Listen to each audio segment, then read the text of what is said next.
हर महादेव, हर हर महादेव, हर हर महादेव हर। काशी विश्वनाथ, ओगरदानी, त्रिकालदर्शी, कैलाशी, अविनाशी भगवान शिव, जिनकी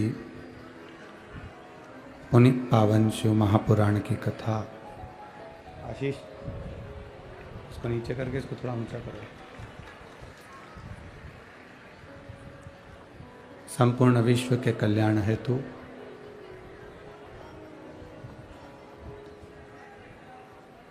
बाबा देवादिदेव महादेव की कृपा से, करुणा से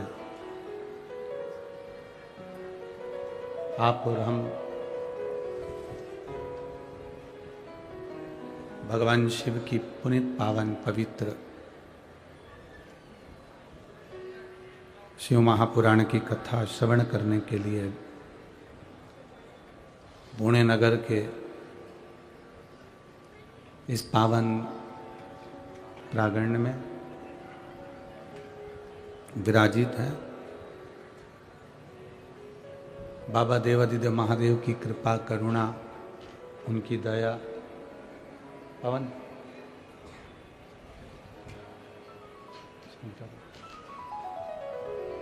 थोड़ा सा बस।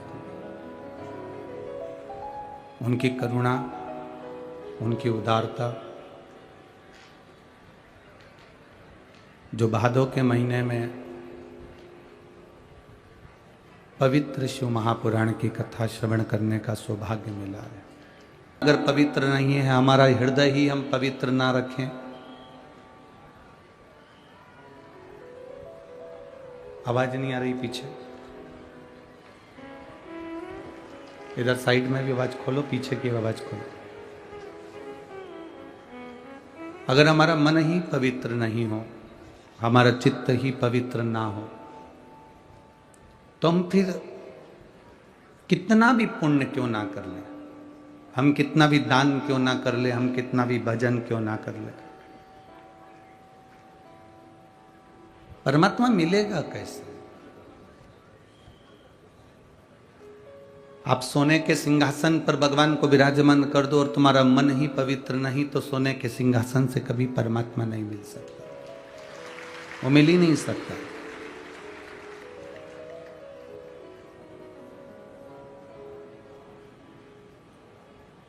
आप अंबर पीतांबर, बहुत सारा पीतांबर भी एकत्रित कर कर अगर परमात्मा को दे दो और तुम सोचो कि परमात्मा मिल जाए, तो नहीं मिल सकता, क्योंकि मन शुद्ध नहीं, हृदय शुद्ध नहीं।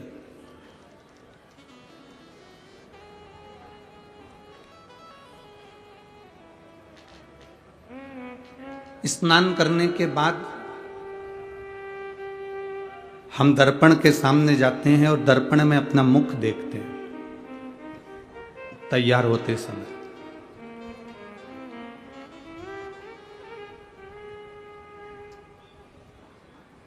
रोज स्नान करते हैं और रोज दर्पण में मुख देखते हैं।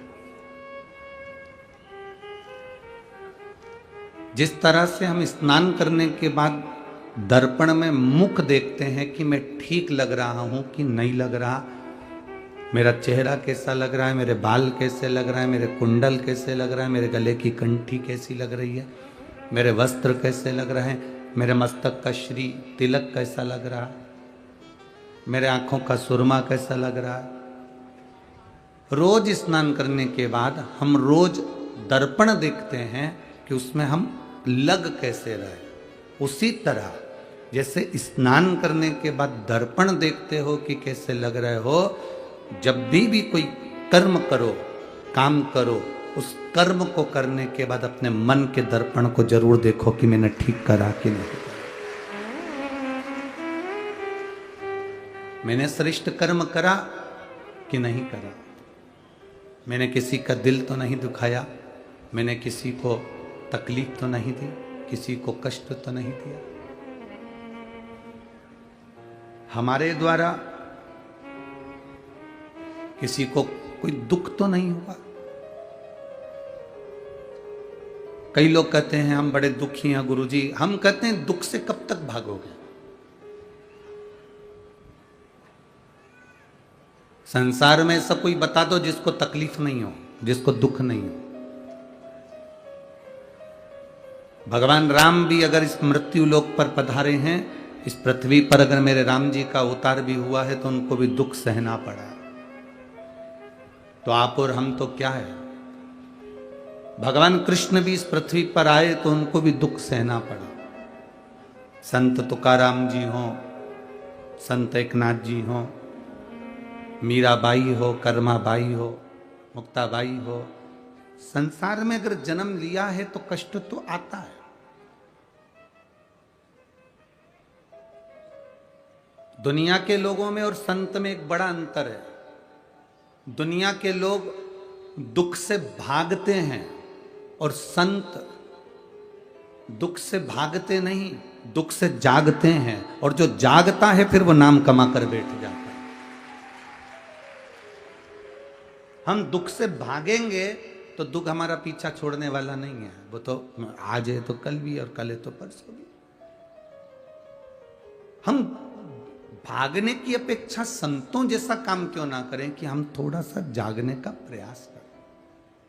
और जब हम जागने का प्रयास करेंगे तो ये निश्चित है कि हम दुख से अगर जाग गए कि हमारी तकलीफ को हमने देख लिया कि मुझे सहना है और सहकर भगवान का भजन करना है, और जाग गए तो फिर ये दुख हमको तकलीफ नहीं देता। फिर हम उस दुख पर भी भारी पड़ जाते हैं और दुख दूर भागने लगता है। यहाँ इतने सारे बैठे हो आप सभी लोग, और बहुत सारे भक्त लोग टीवी पर, आस्था चैनल पर कथा देख रहे हैं, कोई फेसबुक यूट्यूब पर कथा सुन रहा है। कितना डराया था कोरोना के इंजेक्शन ने, कोरोना की वैक्सीन ने। बोलो सही है कि गलत है? वैक्सीन लगवा लो तो चक्कर आता है, वैक्सीन लगवा लो तो 3 4 8 दिन तक लगवाओगे तो वो होगा। पर जो वैक्सीन लगवाकर आ गए, जिनने वैक्सीन एक बार लगवा ली, जिनने इंजेक्शन लगवा लिया, जिनने इंजेक्शन को लगवाया, वैक्सीन को लगवाया, अब लगवाने के बाद कोई तुमसे पूछता है कि साहब तुमने वैक्सीन लगवाई थी, इंजेक्शन लगवाया था, कोई तकलीफ हुई क्या?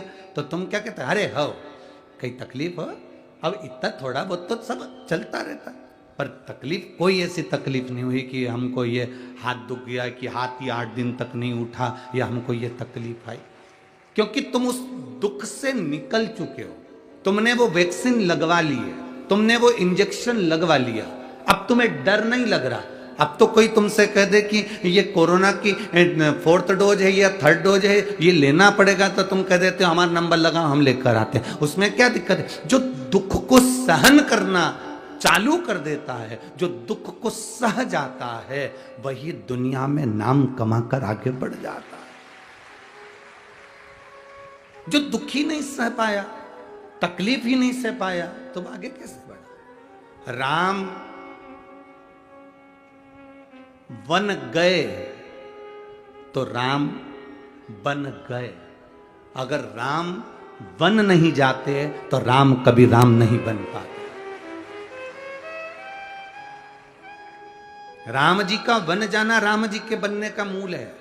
राम वन गए तो राम बन गए। अगर राम बन ना जाते तो राम कभी राम नहीं बन पाते। उनके बनने का कारण केवल इतना सा है कि उन्होंने संत, साधु, सन्यासी, तपस्वी और ठोकरों को सहते सहते सहते सहते दुख सहते सहते 14 वर्ष निकाल दिए। और 14 वर्ष निकालकर उनसे पूछा जाए कि तुमने इस वन में रहने पर तुम्हें सुख क्या मिला, तो राम जी कहते हैं जो सुख राज सिंहासन पर नहीं, वो सुख मैं जब संतों के दरवाजे पर, साधुओं के दरवाजे पर, ऋषियों के दरवाजे पर गया तो वो सुख मुझे प्राप्त हुआ, वो सुख मुझे मिला।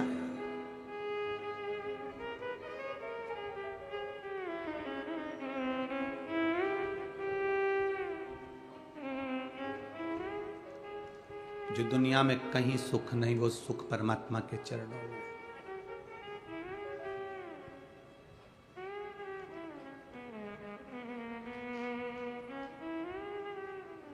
परमात्मा के चरणारविंद का वो सुख है।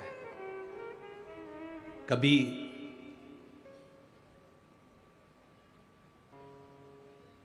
एकांत में बैठकर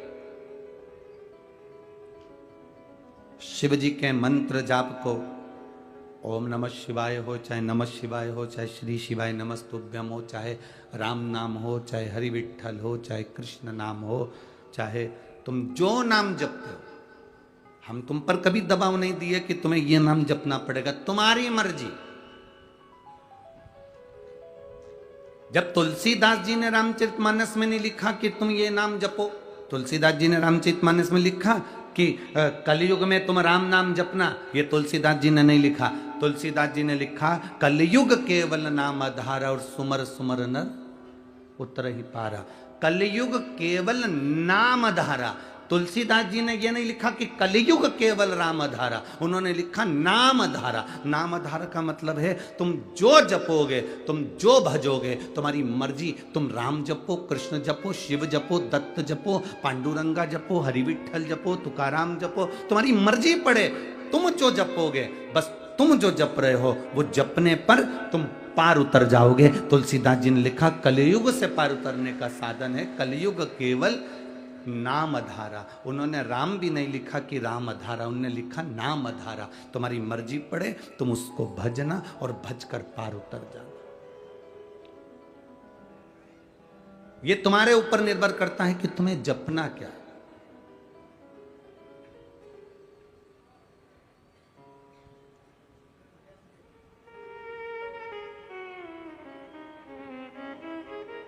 महाराज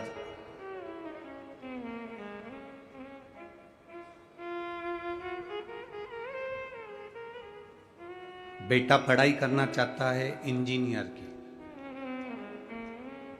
उसकी इच्छा है मैं इंजीनियर बनूं और मैं पढ़ सकता हूं, मैं अध्ययन कर सकता हूं, और घर में मम्मी और पापा कह रहे हैं, उसकी आई कह रही है, उसके बाबू कह रहे हैं, उसके पिताजी कह रहे हैं नहीं तुझे तो डॉक्टर बनना है और सीए बनना है। अब बेटा क्या बनना चाहता है? बोलो बोलो जम के, इंजीनियर। और पिताजी क्या कह रहे हैं? डॉक्टर बन या सीए बन। मां कह रही है या तो डॉक्टर बन या सीए बन।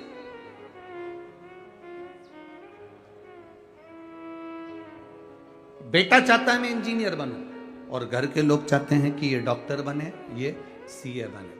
अब तुम उसको डॉक्टर बनाने में लग जाओ, सीए बनाने में लग जाओ, उसकी रुचि नहीं है तो वो डॉक्टर और सीए नहीं बन सकता, क्योंकि उसकी रुचि इंजीनियर बनने में है। उसी तरह आपकी रुचि अगर राम में है तो आप राम भज लो, आपकी रुचि शंकर में है शंकर भज लो, आपकी रुचि दत्त में है दत्त भज लो, आपकी रुचि हरि विठ्ठल में है तो विठ्ठल भज लो। उससे होगा क्या? अगर वो इंजीनियर की पढ़ाई अच्छे दिल से कर लेगा तो एक अच्छी पद पर जाकर बैठ जाएगा। अगर आप जिसका भजन कर रहे हो उसको दिल से कर लिया तो उसी में राम, उसी में शंकर, उसी में कृष्ण, सबका दर्शन हो जाएगा। अब जपो तो,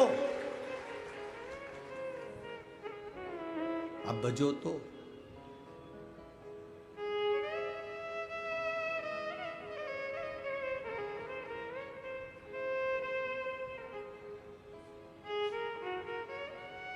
अपन स्वयं, हम स्वयं अगर मंदिर तक नहीं जा सकते,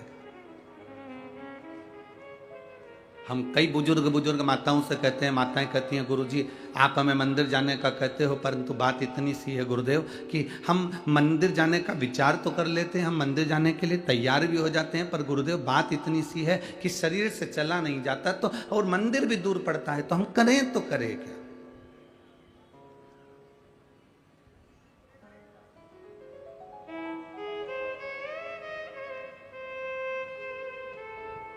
एक बहन रोज एक पत्र लिखती है, शायद आज भी पत्र आया होगा, हम पढ़ नहीं पाए।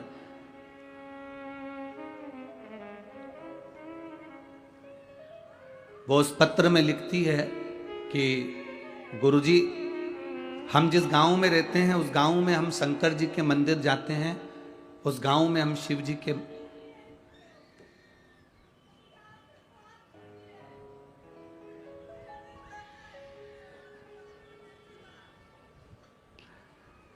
आप लिखकर भेजो मुझे, थोड़ा सा लिखिए, मैं उसको देखता हूं।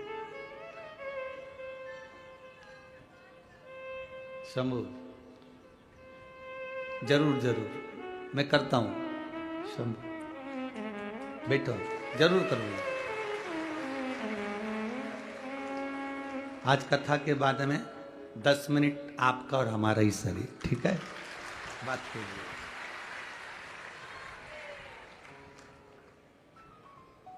एक माँ ने लिखा कि गुरुदेव, हम जिस गांव में रहते हैं वो गांव के सेठ जी ने मंदिर बनवाया है शंकर जी का, और हम उस मंदिर में अगर जल चढ़ाने के लिए जाते हैं तो वो बहुत अपशब्द कहता है। हमारे चक्कर में उसने भगवान को भी ताले में बंद कर दिया कि कोई जल ना चढ़ा।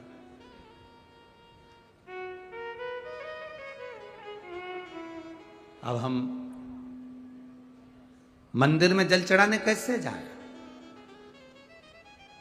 और हमारे गांव में मंदिर भी नहीं है, बस केवल एक ही मंदिर है जिसमें वो सेठ जी का बनाया हुआ है, और वो जल नहीं चढ़ाने देते और कहते हैं कि यहाँ कोई जल नहीं चढ़ाएगा, कोई कुछ नहीं चढ़ाए, और ताला लगा देते हैं। अब हम कहाँ जाएं? मेरा उस बहन से निवेदन है,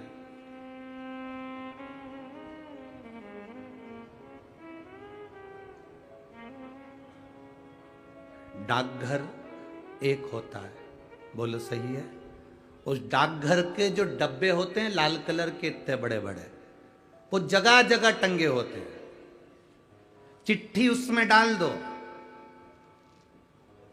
तुमने डाकघर में जाके चिट्ठी नहीं डाली है, तुमने चिट्ठी उस डब्बे में डाली है। चिट्ठी तुमने जाल ना भेजी, डब्बे में डाली थी, गई कि नहीं गई? अरे बोलो तो जम के, गई ना। थोड़ा पहुंचने में समय लगा।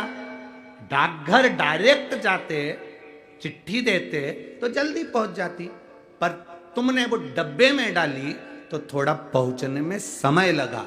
अगर डाकघर बंद है तो निवेदन है, बेलपत्री का पेड़ वो डब्बा है जिसमें जल चढ़ाने से महादेव तक पहुंच जाता है।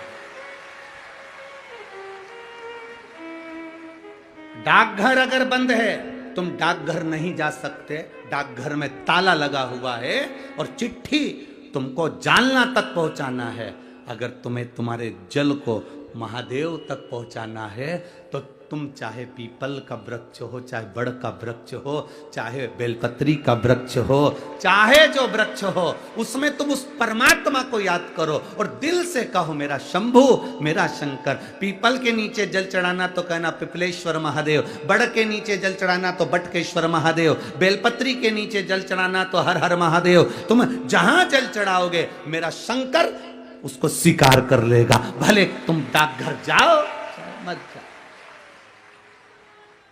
अगर कोई मंदिर में ताला लगा रहा है, ये तो सोचने वाले को सोचना चाहिए कि मंदिर खाली पड़े हुए थे, जिन मंदिर में कोई नहीं जाता था, आज कम से कम ये सनातनी जाकर मंदिर तक तो जा रहे हैं।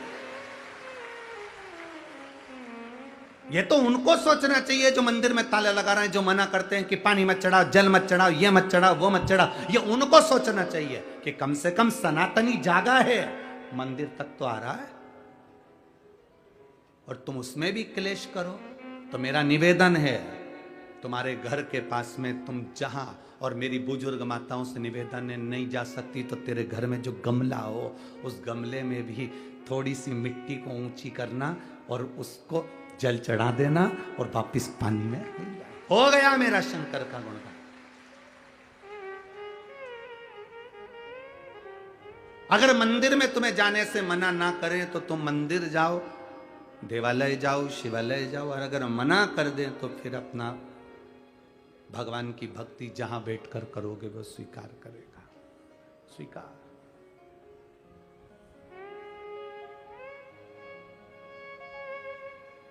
वो क्यों ना सुनेगा?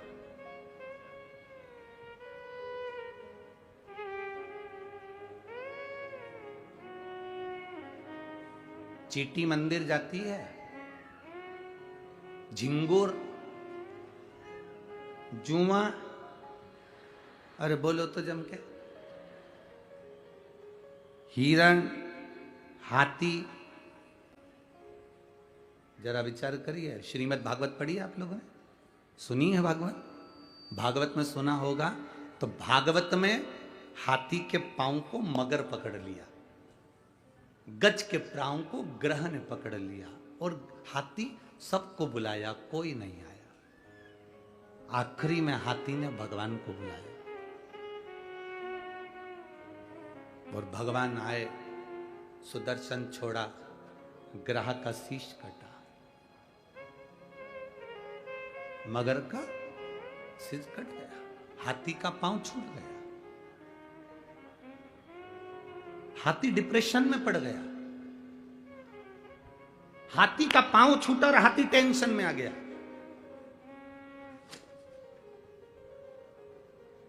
अब जरा विचार करिए, आपने तो भागवत जी में सुना था कि हाथी का पांव छूटा और हाथी का भगवान ने कल्याण कर दिया, मगर का सिर कट गया, ग्रह का शीश कट गया, ये श्रीमद् भागवत में लिखा है। पर आप कह रहे हो गुरु जी की हाथी डिप्रेशन में आ गया, हाथी टेंशन में आ गया। टेंशन में आने का कारण क्या था हाथी का? उस श्रीमद् भागवत को अगर दिल से पढ़े होगे, सुने होगे, तो हाथी टेंशन में क्यों आया, हाथी डिप्रेशन में क्यों पड़ा?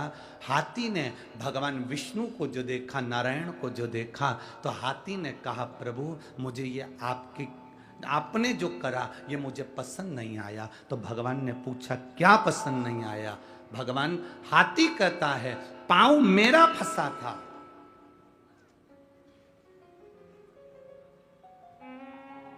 पांव मेरा फंसा था, पकड़ा पांव मेरा था, आपको कल्याण मेरा करना था, और आपने सुदर्शन उठाकर मगर का सिर काट दिया। सबसे पहले कल्याण मेरा होना था और सबसे पहले कल्याण मगर का कर दिया। पहले कल्याण मेरा होना था और आपने कल्याण मगर का कर दिया, उसको परम पद दे दिया, और मैं हाथी पड़ा हूं। भगवान नारायण ने कहा रे हाथी, तू मुझे भज रहा था, तू मेरा भजन कर रहा था, और वो मगर तेरे पांव को पकड़ा था। भजन करने वाले का जो पांव पकड़ता है सबसे पहले वो तरता है।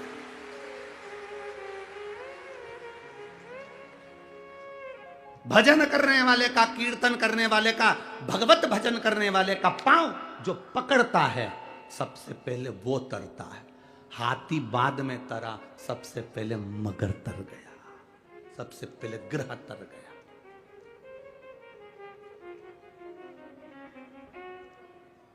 ये तो बाद में तरा है, हाथी तो बाद में गया परम धाम पर, पहले मगर गया, पहले ग्रह गया, क्योंकि उसने चरण हाथी का पकड़ा था, और वो हाथी जो भगवान को पुकार रहा था। आपसे भी निवेदन है, जो भगवान की भक्ति में डूबा हुआ हो, भजन में डूबा हुआ हो, मंत्र जाप में डूबा हुआ हो, नाम जाप में डूबा हुआ हो, नाम स्मरण में डूबा हुआ हो, उसके चरण आप अगर पकड़ कर रखे हो तो निश्चित है सबसे पहले कल्याण आपका होगा, फिर कीर्तन वाले का, फिर भजन वाले का। पकड़ लो हाथ गिरधारी, नहीं तो डूब जाएंगे। हमारा कुछ ना बिगड़ेगा, तेरी शान जाए। जब हम कल यहां से जा रहे थे तो कोई यहां पर कह रहा था, गुरुजी आपने सुबह 8 बजे से कथा रख दी, पुणे के लोग तो 9, साढ़े 9, 10 बजे तक जागते हैं और फिर ऑफिस जाने की तैयारी करते हैं, बच्चों को स्कूल भेजने की तैयारी करते हैं। कल कथा में कोई नहीं आएगा। अब जरा अंदाजा लगा कर देखिए, पूरे 7 दिन के रिकॉर्ड तुमने आज तोड़ दिए हैं।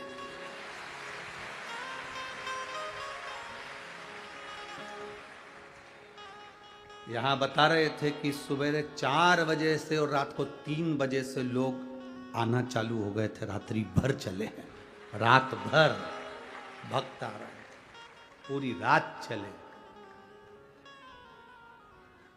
अब पूछा एक बार रामकृष्ण परमहंस जी से, वृंदावन में रामकृष्ण, भारत की भूमि के पहले संत थे रामकृष्ण परमहंस। भारत की भूमि के पहले संत थे रामकृष्ण परमहंस, जो मथुरा के रेलवे स्टेशन पर उतरे थे तो पांव के बल नहीं उतरे थे, अपने सिर के बल उतरे थे, सिर के बल। रामकृष्ण परमहंस। स्वामी विवेकानंद जी ने पूछ लिया था रामकृष्ण परमहंस जी से कि मथुरा के रेलवे स्टेशन पर आप पांव से नहीं उतर रहे हो, सबसे पहले आप ट्रेन से अपने सिर को बाहर निकालकर जमीन पर रख रहे हो, सिर के बल उतर रहे हो, ऐसा क्यों? तो रामकृष्ण परमहंस जी ने कहा था, जिस ब्रज की रज में मेरे भगवान ने अपना चरण रखा, उस ब्रज की रज में सबसे पहले मैं अपना सिर रखना चाहता हूं। सिर रखा। वृंदावन के लोगों को मालूम पड़ा कि रामकृष्ण परमहंस जी आए हैं, तो ब्रज के लोग इकट्ठे होकर आ गए। रामकृष्ण परमहंस जी से पूछा कि एक बात बताओ। रामकृष्ण परमहंस जी से कहा, संत देव गुरुदेव एक बात बताओ, भगवान कृष्ण की बंसी में ऐसा क्या था कि गोपियां आधी रात को दौड़ कर आ जाती थी? भगवान कृष्ण की बंसी में ऐसा क्या था कि गोपियां आधी रात को भाग कर आ जाती थी? भगवान कृष्ण की बंसी में ऐसा क्या था कि गोपियां सुध भूल कर आ जाती थी? ऐसा बंसी में था क्या? ऐसा बंसी में था क्या जो गोपियां सुध भूल कर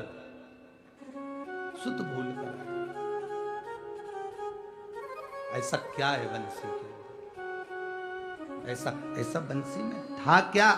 भगवान रामकृष्ण परमहंस जी ने कहा, इसका उत्तर हम देंगे। रात्रि को तुम 3 बजे यमुना जी के घाट पर आ जाओ। 3 बजे रात्रि को लोग यमुना जी के घाट पर पहुंच गए। रामकृष्ण परमहंस जी नहीं गए। 4 बज गई, रामकृष्ण परमहंस जी नहीं गए। सुबह की 6 बज गई, रामकृष्ण परमहंस जी नहीं गए। 7 बज गई, तब रामकृष्ण परमहंस जी यमुना जी के घाट पर गए। लाखों की भीड़ थी।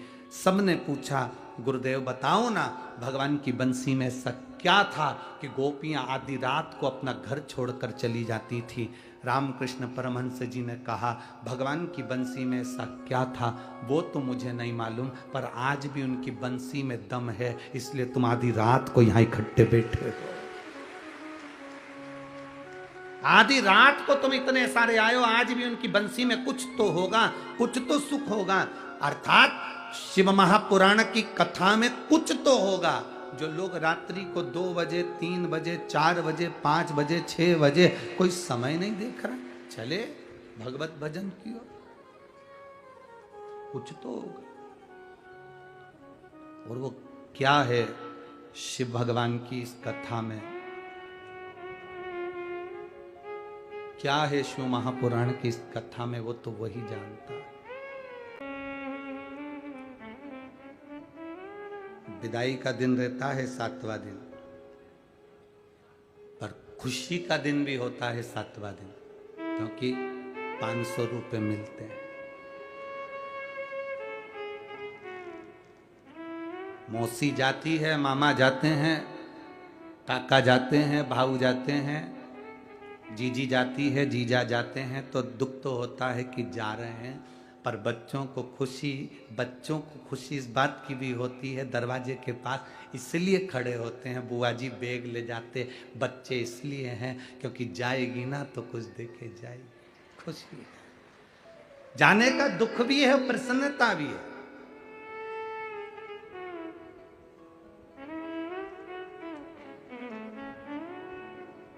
आप भी मेरे भोलेनाथ जी से कहना, बाबा आप जा रहे हो ना कुबेर भंडारी, पर जाते जाते ऐसी कृपा जरूर कर जाना, ऐसा धन हमको भी देना कि जिंदगी में एक बार शिव महापुराण की कथा हम भी करवा सके, ऐसा वैभव हमको भी दे।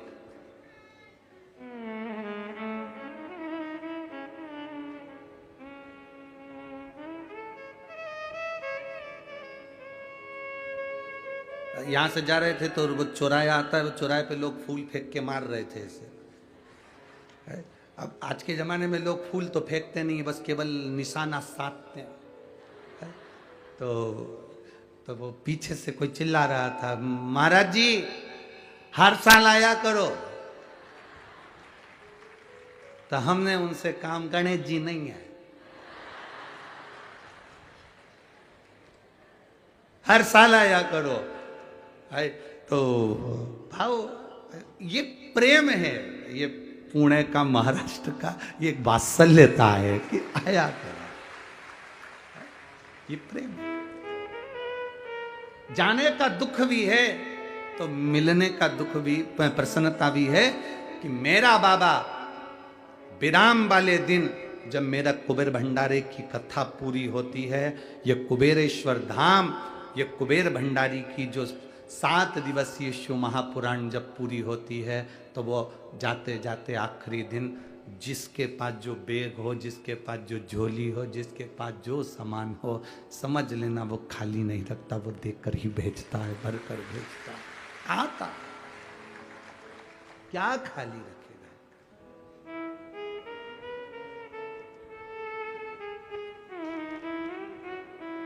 मेरे बाबा दया करना,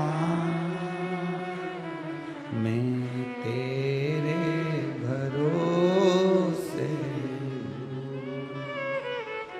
भोले बाबा दया करना,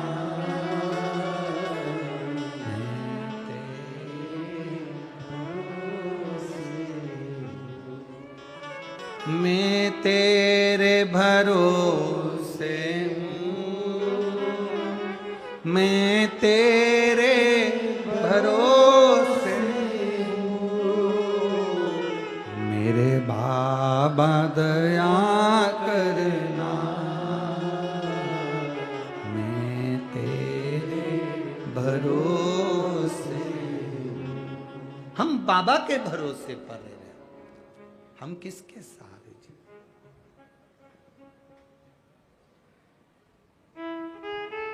अड़चनें बहुत आती हैं जिंदगी में, पर संभलना भी हमको ही है। 7वें नंबर का जो विनायक का वर्णन, अष्ट विनायक में 6 विनायक का स्मरण अपन ने कल तक करा था। 7वें जो विनायक का वर्णन किया गया है वो विघ्नेश्वर विनायक, विघ्नहर्ता।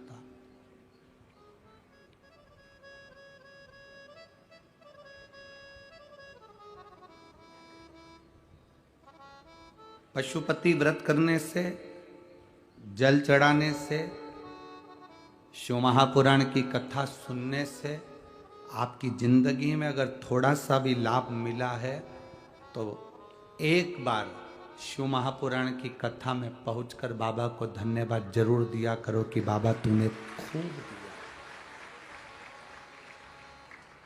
तूने कमी नहीं रखी, तेरी कृपा से मिला।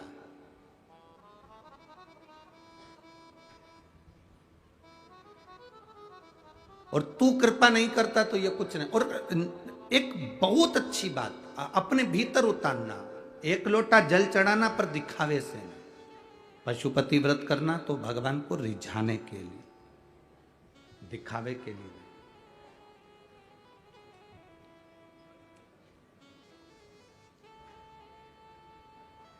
हम बहुत सारी भ्रांतियों में पड़ जाते हैं। आजकल के ज़माने में लोग शिव पुराण को यहाँ से सुन तो लेते हैं, पर सबने अपने अपने नियम अलग अलग बनाकर पशुपति व्रत को बताना चालू कर दिया। पर पशुपति व्रत का जो नियम है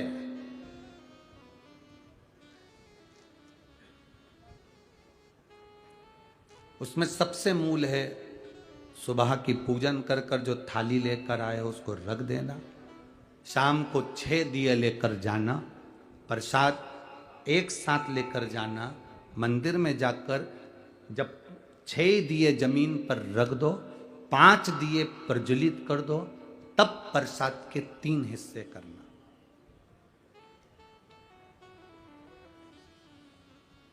दो हिस्से प्रसाद के मंदिर में छोड़ना, एक दिया जिसको तुमने जलाया नहीं है, प्रज्वलित नहीं किया, उसको उठाकर थाली में रख लेना और प्रसाद का एक हिस्सा रख लेना। बाबा को विनती कर कर, पूजन अर्चना कर कर, शाम को जब पूजन कर कर घर आओ, घर के अंदर जब प्रवेश करो तो अपना सीधे हाथ पर दिया बाहर बैठ कर, बैठना आराम से, ऐसे नहीं बैठना कि अपन कहीं हरके से बैठ जाए, घर की ओर मुख करो, दरवाजे के सीधे हाथ की ओर बैठो, घर की ओर मुख करो और दिया प्रज्वलित करो। विनती करो बाबा, आज मेरा पहला पशुपति व्रत है, तो स्वीकार करना।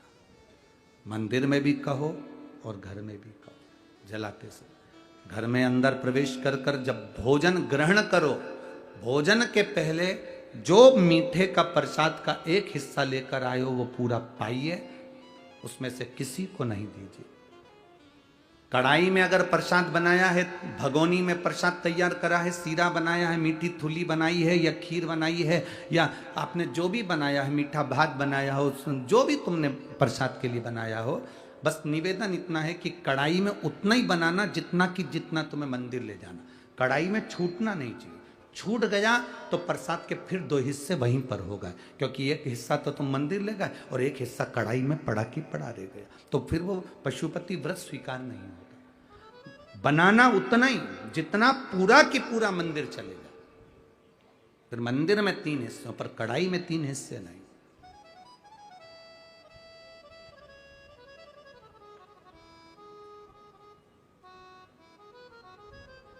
पांच व्रत पूर्ण हो, 5वां व्रत जब हो तब एक श्रीफल, एक स्वाट, जो भी आप बाबा को समर्पित कर सकते हो, फूल की पंखड़ी हो, चावल हो, जो आप दो बाबा को वो समर्पित करो।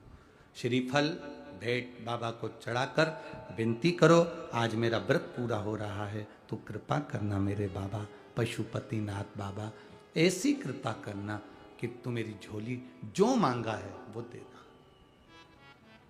थोड़ा रुकना। फिर अगर कार्य तुमने दिल से करा है, अगर व्रत, बाबा स्वीकारेगा। दिल से करा है, स्वीकारेगा।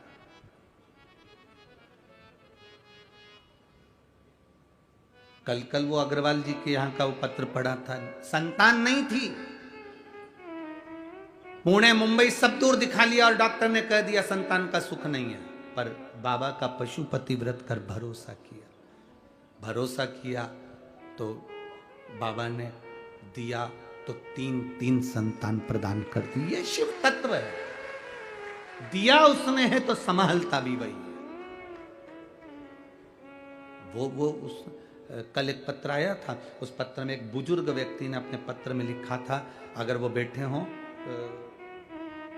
पत्र ढूंढना बड़ा मुश्किल बात है क्योंकि बहुत पत्र है, तो उन्होंने अपने पत्र में एक बात लिखी थी कि गुरुजी, मैं 65 साल की मेरी उम्र है, पत्र ढूंढना तो मुश्किल है, 65 साल की मेरी उम्र है, मेरे शरीर में एक बीमारी हो गई है, जिस बीमारी के चलते मैं चल फिर नहीं सकता, मेरी नसें चोक हो गई है और मैं जा नहीं सकता था। कई महीनों तक हॉस्पिटल में पड़ा रहा। वो बीमारी ऐसी थी जिसमें शरीर मेरा पूरा चोक होते चले जाता है, नसें बंद होती चली जाती है। उस बीमारी का नाम भी उन्होंने लिखा था, जिस बीमारी का इलाज पूरे ना तो भारत में है ना विदेश में है। शरीर पूरा बेकार हो गया था, पड़ा रहता था। डॉक्टर ने कह दिया था इसका कोई इलाज नहीं है और तुम इनको घर ले जाओ। घर में भी पड़ा रहता था क्योंकि पाँव काम नहीं करते थे, शरीर काम नहीं करता था, बोल पाता नहीं था। धीरे धीरे शरीर ने पूरा जकड़ लिया था, बस मृत्यु की कतार पर था। जिसने पत्र लिखा हो, अगर वो बैठे हों, 65 साल की उनकी आयु है, अगर वो बैठे हों, पत्र जिनने लिखा था, कल नाम मेरे को ढूंढना पड़ेगा इसमें से, तो उन्होंने पत्र में लिखा, किसी बेटी ने लिखा था कि मेरे पिताजी की यह स्थिति थी और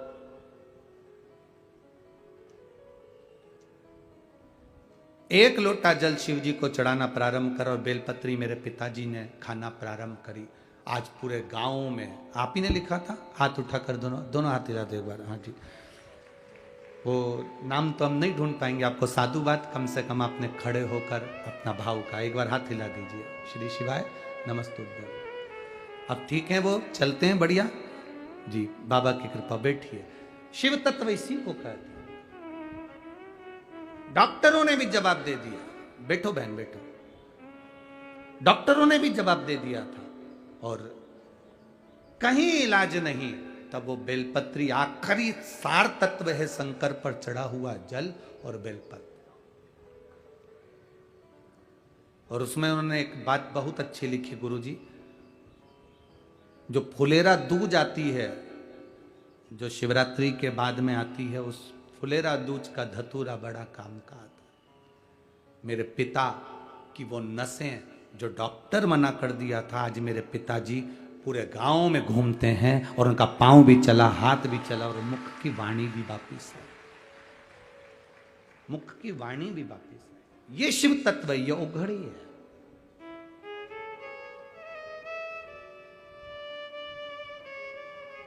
हम जल चढ़ा रहे हैं पर विश्वास नहीं है,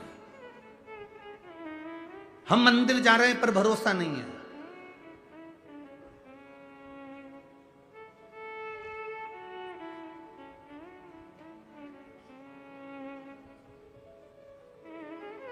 हमारा विश्वास दृढ़ नहीं हो पाता।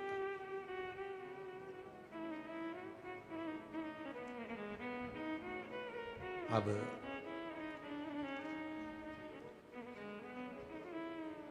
जिस समय आपका भरोसा दृढ़ हो जाए, विश्वास पक्का हो जाए, समझ लो अब शिव को मिलने में देरी नहीं है, शंकर तुम्हारे करीब में आ ही जाएगा। मंदिर शिवालय पत्थर मानकर मत जाना। हमारे सीहोर में कुबेरेश्वर धाम पर तो अभी शिवलिंग की स्थापना भी नहीं हुई है। वहां कोई मूर्ति की स्थापना नहीं, केवल कंकर और शंकर है। जिस स्थान पर बैठकर हमने भी कंकर शंकर की पूजन करी, वो स्थान वहां नियुक्त है। आप पूछेंगे कि हमें कंकर शंकर की पूजन कहाँ करना है, तो वहाँ पर आपको जो गार्ड लगे हैं वो बता देंगे कि वहाँ चले जाओ, 1 नंबर गेट के पास में, वहाँ बैठकर आप शिव जी की पूजन करो, कंकर शंकर पूजन करो।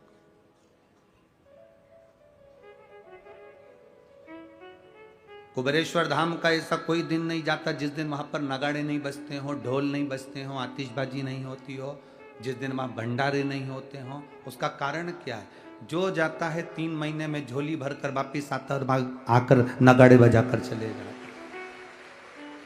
आता है भंडारे कर कर चला जाता। क्या देगा वो? ये उसके ऊपर आधारित है।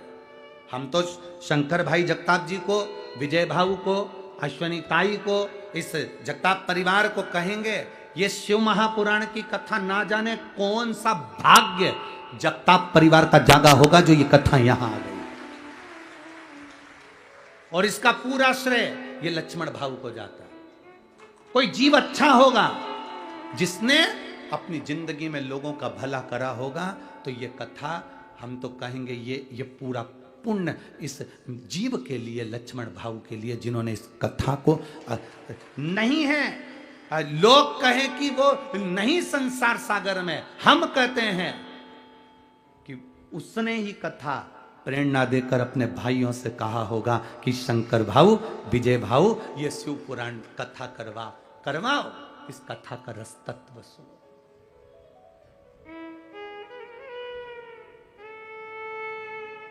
आज जितनी प्रसन्नता आप लोगों को हो रही होगी, उतनी प्रसन्नता मेरे लक्ष्मण भाऊ को हो रही होगी कि मेरे परिवार ने कथा कराकर आज पार लगा दिया।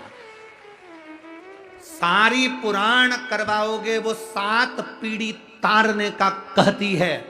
ये शिव महापुराण कभी आप उज्जैन में जाना और ऋण मुक्तेश्वर मंदिर पर पत्थर पर अंकित पढ़कर आना कि शिव महापुराण की कथा, और ये शास्त्र विद्धेश्वर संहिता कहती है कि शिव पुराण 7 पीढ़ी नहीं 71 पीढ़ी को पार उतार देती है। यह कोई साधारण सी नहीं।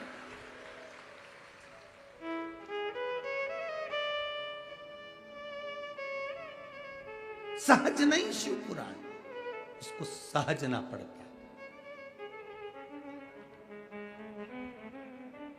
इसको अपने भीतर उतारना पड़ता है।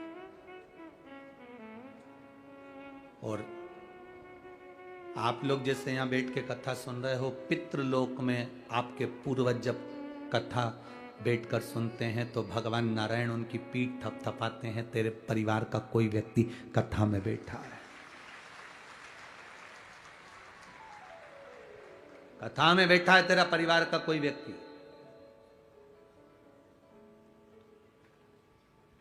कुछ अच्छा कर्म करा होगा जो कथा तक पहुंच गया। बड़ी मुश्किल से ये पांव कथा तक जाते हैं, कीर्तन तक जाते हैं।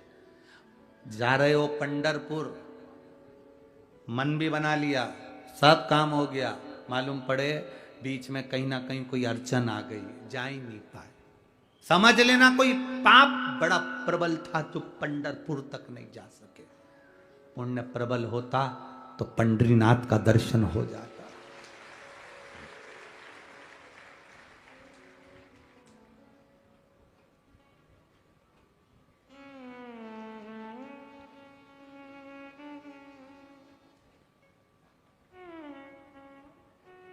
वो कहे ना, कोई जाए जो काशी में मेरा बेड़ा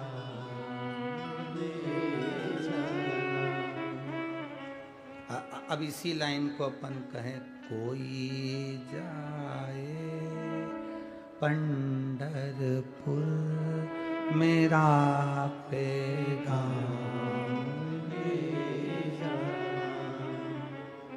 ये कहना। वो मेरे नारायण से इतनी विनती जरूर कर देना, वो मेरे हरि विठल से इतना जरूर कर देना, ये कहना विठल नाथ से तुम्हारी याद मैं खुद तो आ नहीं सकता, मेरा पैगाम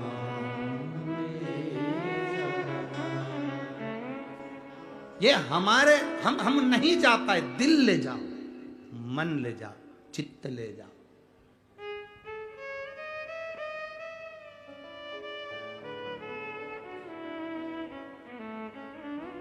दुनिया के सारे मंदिर ऐसे हैं जिसमें मूर्ति है, पर कुबेरेश्वर धाम ऐसा है जहां मूर्ति नहीं, कंकर शंकर है।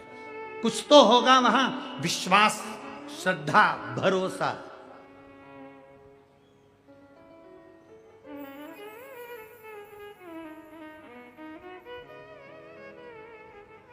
दो 2019 में हमने सोचा था कि बाबा को बिठा दे, नहीं बैठे। 2020 में सोचा बिठा दे, नहीं बैठे। 2021 में सोचा बिठा दे, नहीं बैठे। 2022 में सोचा बिठा दे, नहीं बैठे। 2023 आ गया, सोच रहे बिठा दे, नहीं, वो खुद ही नहीं बैठे तो हम क्या करें?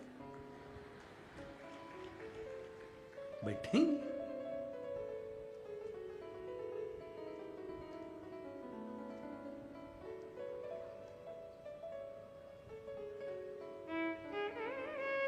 ये उसके ऊपर है। वो चाहता है कि ये कंकर शंकर है, ये आनंद है, कहाँ जाओ? विश्वास रखिए, भरोसा पक्का रखिए, दृढ़ी। एक माँ ने अपने पत्र लिखा, उस पत्र में एक माँ ने लिखा,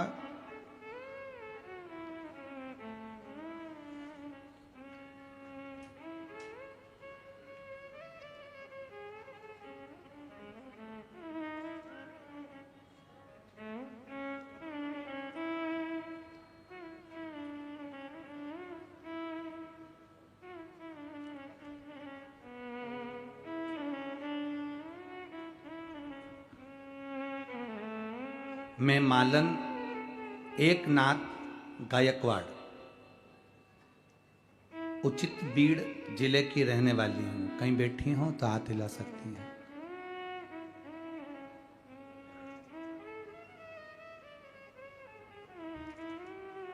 मैं गृहिणी हूं।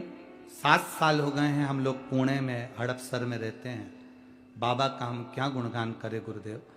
मेरे पति के पैर में खून के थक्के जम गए थे। वो थक्के ऑपरेशन के बिना नहीं निकल सकते थे। पर आप कहते हो कि बाबा पर जल चढ़ाकर पीने का फल क्या है। एक लोटे जल का मैं वर्णन करूं गुरुदेव। शिव जी पे चढ़ाकर पति को पीने के लिए जल देती थी। 3 महीने भी नहीं हुए और मेरे पति का पांव चलना प्रारंभ हो गया और खून के तक्के समाप्त हो गए। कहीं बैठी हो तो हाथ हिला सकती हैं। मैं मालन एकनाथ गायकवाड़। शिव तत्व किसको कहते हैं? शंकर की उदारता किसको कहते हैं? रामचरितमानस में तुलसीदास जी ने लिखा, शंकर विश्वास रूपिणो। शंकर है क्या? केवल विश्वास, केवल भरोसा। आपका भरोसा अगर जिस दिन पक्का हो गया, उस दिन शिव को मिलने में देरी नहीं होगी, उस दिन शंकर भगवान को मिलने में देरी नहीं होगी। एक कथा, अष्ट विनायक में से एक विनायक है विघ्नेश्वर, विघ्नहरण विनायक। विघ्न एक भगवान का परम भक्त,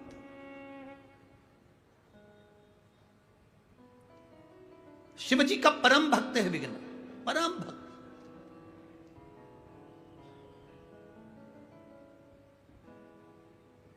अब वो विघ्न शिव जी का परम भक्त है, भगवान शंकर की आराधना करता है, उपासना करता है, स्मरण करता है, एक लोटा जल भी समर्पित करता है, सारा भगवत भजन में डूबा रहता है।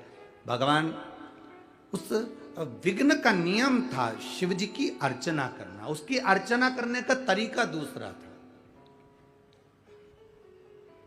विघ्न की अर्चना करने का तरीका दूसरा था। वो क्या करता था, उसका एक नियम बड़ा प्रबल था कि वो शिव के मंदिर में, शिवालय में जाने का जो रास्ता होता था, उस रास्ते पर जितने पत्थर पड़े होते थे, उन पत्थर को बीन कर एक कोने में पटक देता। विघ्न का भजन करने का तरीका। यहां पर सभी के भजन करने के अपने अपने तरीके हैं। या कुछ माताएं ऐसी आती हैं जो झाड़ू लगा लेती हैं पंडाल की। आप लोगों ने तो देखा कि नहीं देखा हमें नहीं मालूम, पर यहां कुछ माताएं ऐसी आती है जहां पंडाल में सवेरे उठेगी और 2-4 झाड़ू मारकर पूरे कचरे को सोर कर फेंकी आई। यहाँ कुछ माताएं ऐसी आती है कि भोजन भंडारे में जाकर पूड़ी बेलने का, भोजन बनाने के काम में लग जाती है। कुछ माताएं ऐसी आती है दूसरे को पानी पिला देती है। यहाँ कुछ माताएं ऐसी आती है जो दूसरे को कथा सुनाने के लिए गाड़ी भरकर, यहाँ वो कर्नल साहब की धर्मपत्नी बैठी होंगी कहीं, वो कर्नल साहब के, हाँ ये बैठी, ये रोज गाड़ी भरकर जितने फौजी हैं उनकी धर्म पत्नियों को लाकर कथा सुनवा देती हैं। तो ये एक तत्व है शिव तत्व का, एक आनंद है। यहां सब तरह के भक्त हैं, कुछ रूप में वो लगे हुए।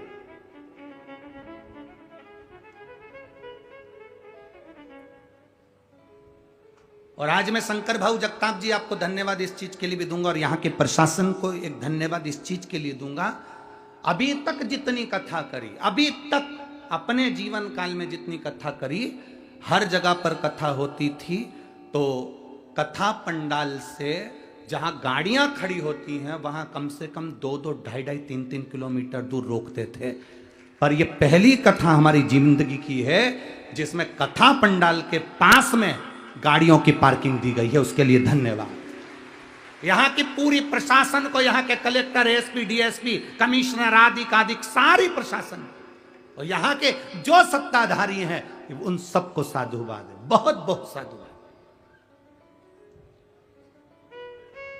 अभी तक जीवन में जितनी कथा करी, कथा स्थल से 2 किलोमीटर, 3 किलोमीटर, 2.5 किलोमीटर, और उसमें कई लोग यहां पर भी ऐसे होंगे उन्होंने देखा होगा, 3-3 किलोमीटर दूर गाड़ियां रोकते और वहां से लोग पैदल धूप में, गर्मी में चले आते। पर यह पहली कथा है पुणे नगर की कि यहां 8 से लेकर 9-9 लाख तक लोग कथा सुनने आए और पार्किंग की व्यवस्था पास में दी। और यह पार्किंग की व्यवस्था किसी के बस की नहीं संभालना, जो इस पुलिस प्रशासन ने संभाली और आगे बढ़कर पार्किंग की व्यवस्था में लगे रहे। यहां गाड़ी खड़ी करो और जाओ। धन्यवाद है ऐसी प्रशासन को और ऐसी पुलिस व्यवस्था को, बहुत बहुत साधुवाद देता हूं। और किसी के चेहरे पर सिकन नहीं। कई जगह पर तो पुलिस प्रशासन के चेहरे देखो तो वो चिढ़ने लगते हैं, पर यहां एक भी पुलिस वालों के चेहरे पर शिकन नहीं, सब बाबा की सेवा में लगे हुए हैं, सब लगे हैं। मैं धन्यवाद दूंगा ऐसे पुलिस प्रशासन को और इसी प्रशासन को, और मेरे भोले बाबा से कहूंगा जितना फल आप इनको दो उतना इन प्रशासनिक अधिकारियों की भी झोली में जरूर देना बाबा। लगे गाड़ी नजदीक, जाओ, चलो, जाओ जाओ। साथ होता है।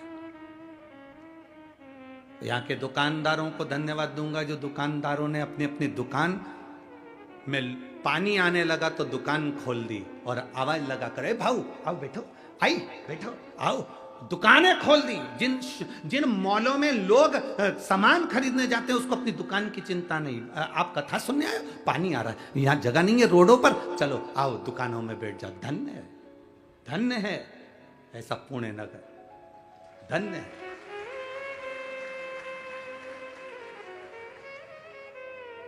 लोग कहते हैं बड़ी सिटी वालों का दिल नहीं होता। हम कहते हैं जो ऐसा कहते हैं उनमें दिमाग नहीं होता।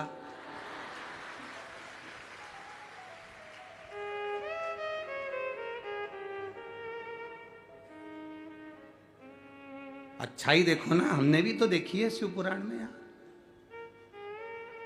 देखो, कोई पानी बांट रहा है, कोई बिस्कुट बांट रहा है, कोई कुछ बांट रहा है, कोई कुछ बांट रहा है। कितना कितना इतना प्रेम तो शिव पुराण के सिवा दुनिया में कहीं नहीं मिल सकता जो तुम देख सकते हो, कहीं नहीं। और जिनने देखा ये नजारा वो सुख पा गए, वो आनंद पा गए। महाराज विघ्न शिव जी का एक भक्त है, विघ्न शंकर का एक भक्त है, पर लोग कहते हैं ये मैं विघ्न शिव का भक्त, दुनिया के काम में विघ्न डालने वाला विघ्न शंकर का भक्त। हाँ, शिव का भक्त है विघ्न।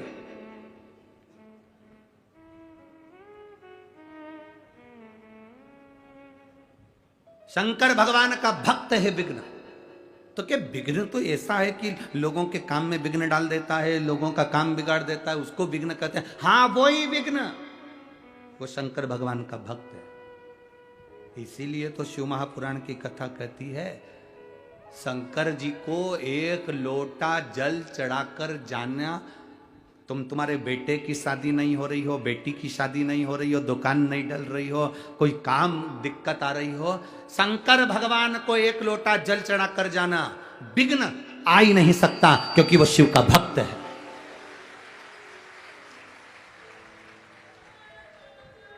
शंकर का भक्त है विघ्न, वो कहां विघ्न आने देगा।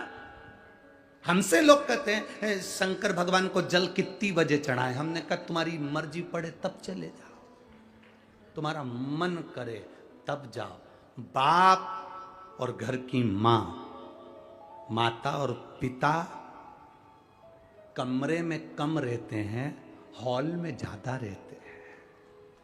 हॉल में इसलिए रहते हैं कि बड़ी बहू आएगी तो बात हो जाएगी, छोटी आएगी तो बात हो जाएगी, बेटा आएगा उसको देख लूंगी, बड़ा बेटा आएगा उसको देख लूंगी। घर के जो बुजुर्ग होते हैं वो कमरे में बंद नहीं रहते। मेरे भगवान नारायण बैकुंठ में रहते हैं, ब्रह्मा ब्रह्मलोक में रहते हैं, इंद्र लोक में रहते हैं। केवल एक शंकर भगवान ऐसे हैं जो खुले में रहते हैं, जब मर्जी पड़े तब आ जाओ, तुम्हारा मन करे तब आओ।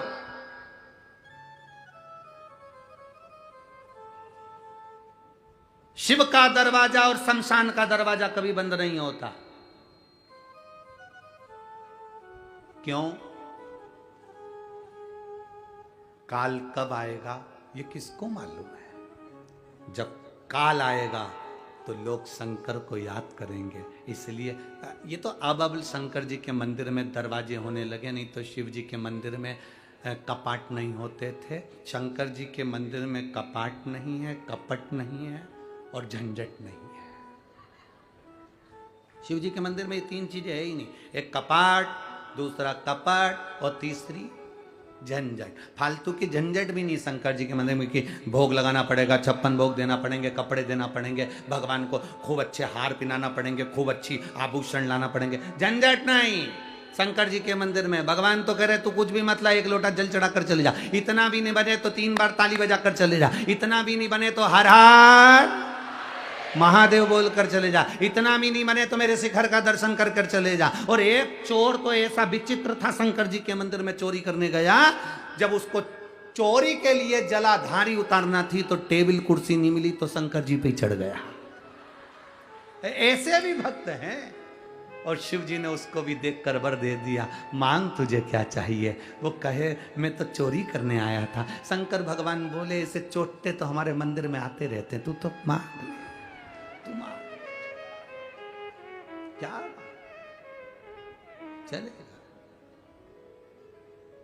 शिव तत्व की प्राप्ति, शंकर का गुणगान औघड़ी है।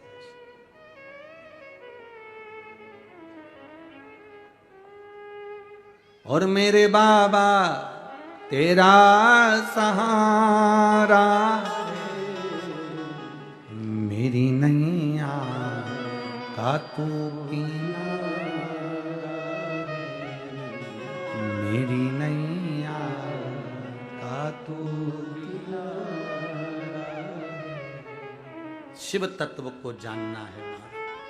विघ्न शंकर का उपासक शिव की भक्ति में लगा, और जब विघ्न शंकर की भक्ति में लगा रहा, ब्रह्मा जी के पास में शिव जी ने उसको भेज दिया तो ब्रह्मा जी की भक्ति करी, और ब्रह्मा जी ने भगवान नारायण के पास भेज दिया तो नारायण की भक्ति करी। भगवान नारायण ने कहा मांगो तुम्हें क्या चाहिए, तो कहा प्रभु मैं आपसे क्यों मांगू। विघ्न के शब्द कितने विचित्र हैं कि मैं नारायण से क्यों मांगू। अगर मैं शंकर की भक्ति करता हूं तो शंकर से मांगूंगा। मैं ब्रह्मा जी से क्यों मांगू, मैं शंकर जी की भक्ति करता हूं तो शंकर जी से मांगूंगा। नहीं मांगा। आखिरी में देवादिदेव महादेव के पास में आ गए और महादेव से आकर प्रार्थना में लग गए, तो शिव जी ने तुरंत उसी समय अपने पुत्र गणेश से कहा गणेश जरा विघ्न से पूछ कर आओ कि विघ्न को चाहिए क्या। भेजो। गणेश जी महाराज गए और विघ्न के पास में जाकर पूछा बोल विघ्न तुझे क्या चाहिए। विघ्न कहते हैं मुझे वर दीजिए।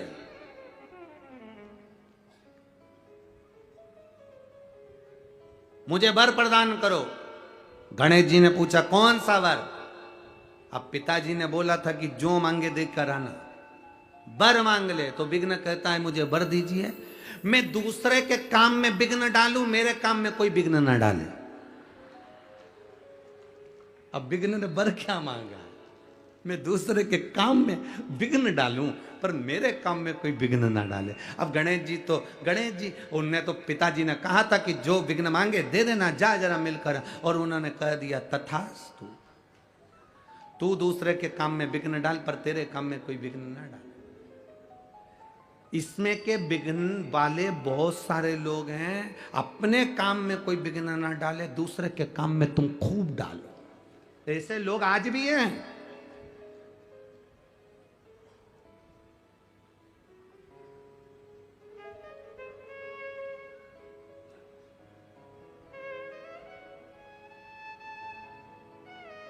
एक हमारे पंडित जी हैं, हमारी कथा में ही साथ में रहते हैं, हम उनका नाम नहीं बोलेंगे।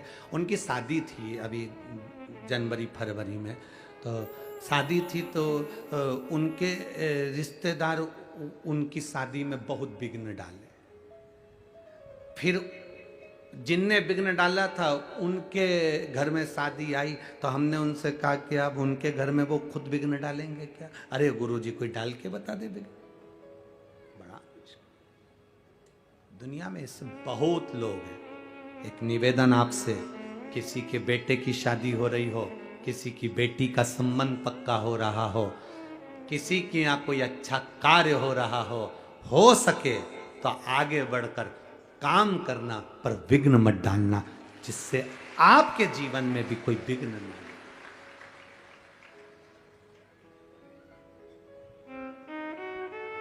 कुछ अच्छा करिए अपनी जिंदगी में। वो फिर भजन की लाइन स्मरण जाए, भला किसी का कर ना सको तो बुरा किसी का मत करना, और फूल नहीं बन सकते तो मत। अच्छा बन सके तो अच्छा करिए, किसी का कभी बुरा मत करो। प्रयास करो कि अपनी जिंदगी में हम किसी का अच्छा कर सकें।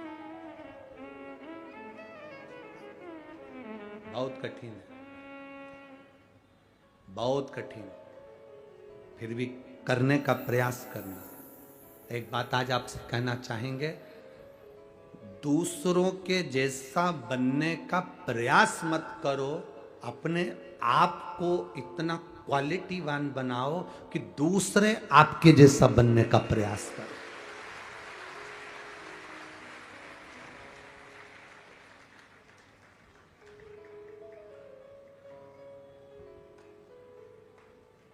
हम प्रयास करते हैं, घर के लोग कह देते हैं, घर के लोग बोलते हैं, माताएं कह देती अपने अपने बच्चों को, उसको देख ले,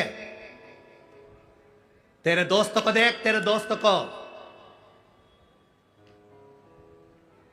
अब बेटा मन में सोचे कि मेरे दोस्त को अगर देख के मैंने घर में उसके जैसा काम चालू कर दिया ना माँ, तो तू रोना चालू कर दे। और क्या करे, दोस्त को देख, दोस्त को।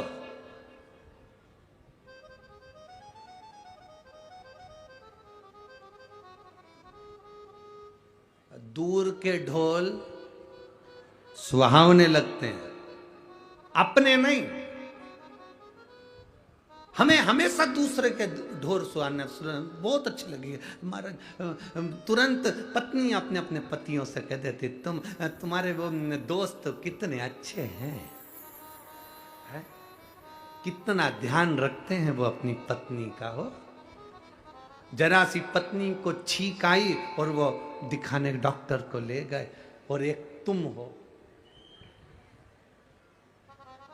अब पति मन में सोचा, एक बार उसकी पत्नी के पास बैठकर बात करना, तो उसकी पत्नी के पास बैठी तो उसने कहा, तुम्हारे पति कितने अच्छे हैं।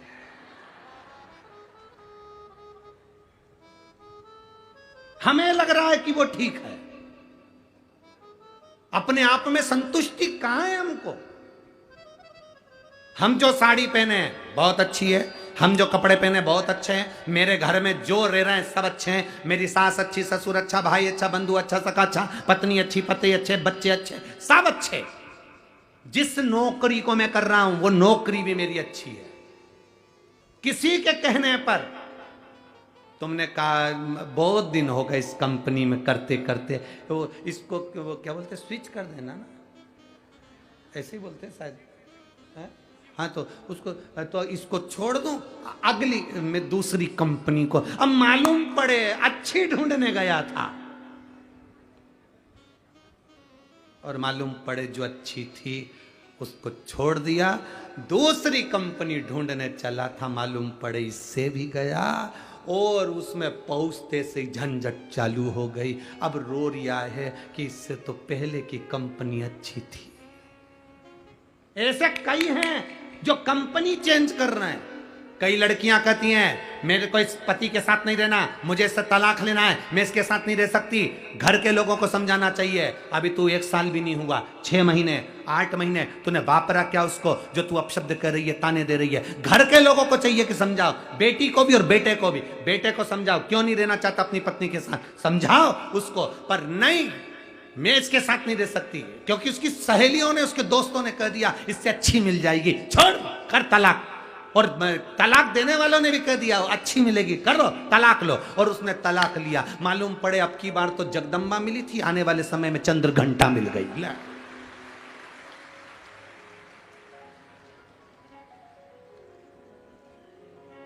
वो तो हफ्ते में 1 आध बार रूठती थी, ये तो जगत जननी जब देखो जब तैयार। अब किससे कहे, पहली नौकरी छोड़कर आया है, दूसरी कंपनी ज्वाइन करी है। अब कंपनी ज्वाइन करी है तो फिर अब काम करो। पहली कंपनी में तो जितने घंटे काम करता था उतना ही ठीक था, अब इस कंपनी में तो लगा सुबह से रात तक। सुबह से उठता है, बच्चों को नहलाता है, कंपनी का पूरा काम कर कर घर आकर सब्जी लेकर आता है। फिर वही बात आ गई जो अभी हमने छिंदवाड़ा में कही थी ना, कि जिनकी कितना दुख होता होगा जिनकी शादी में दूल्हा जब स्टेज पर आता है और माला लेकर जब दूल्हा स्टेज पर जब चलता है, इधर से फुलझड़ियां, इधर से धुआं निकलता है, नगाड़े बजते हैं और डीजे पे गाना बजता है, अजब वो शान शहंशाह।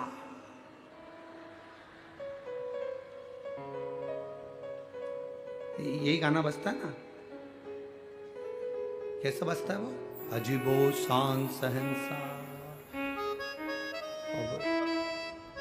नगाड़े बज रहे हैं, आतिशबाजी हो रही है, धुआं निकल रहा है, फुलझड़ियां जल रही है और दूल्हा फेटा बांध के अपने दोस्तों के साथ आ रहा है और डीजे पे गाना बज रहा है अजबो शान शहंशाह। और मालूम पड़े 6 महीने के बाद वही शान शहंशाह टाबिल लपेट के बाल्टी भर रहा है।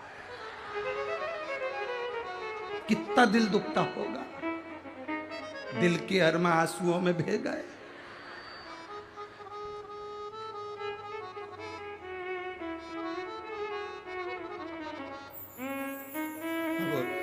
करे क्या? तो इसलिए निवेदन है, जो भगवान ने दिया उसमें संतुष्ट रहो, घर में जो है उसमें संतुष्ट रहो, दूसरे का देखकर अपने घर को बिगाड़ो मत।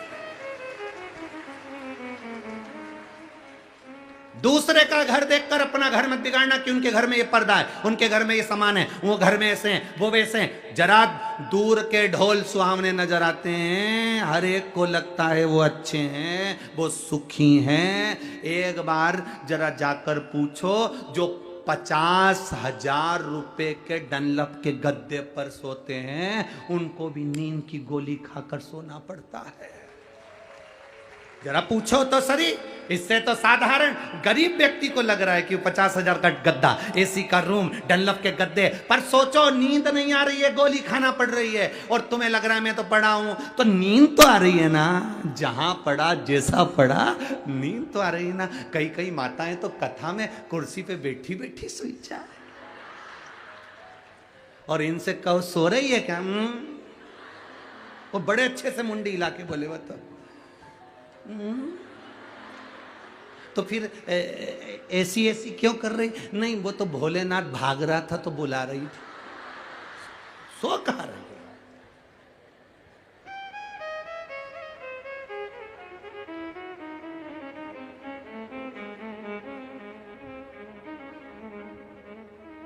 अपने स्थान पर बैठकर भगवान देवाधिदेव महादेव से आज कथा का विराम दिवस है, दिल से बाबा से प्रार्थना करिए, भगवान देवाधिदेव महादेव आपके हृदय की बात को श्रवण करे, भाव के साथ में जहां जगह मिले वहां बैठकर भाव से बोलिए। जो कार्यकर्ता भी खड़े हुए हैं वो भी भगवान देवाधिदेव महादेव से भाव से प्रार्थना करें, दिल से जहां जगह मिले वहां बैठकर भाव से बाबा को बोलिए।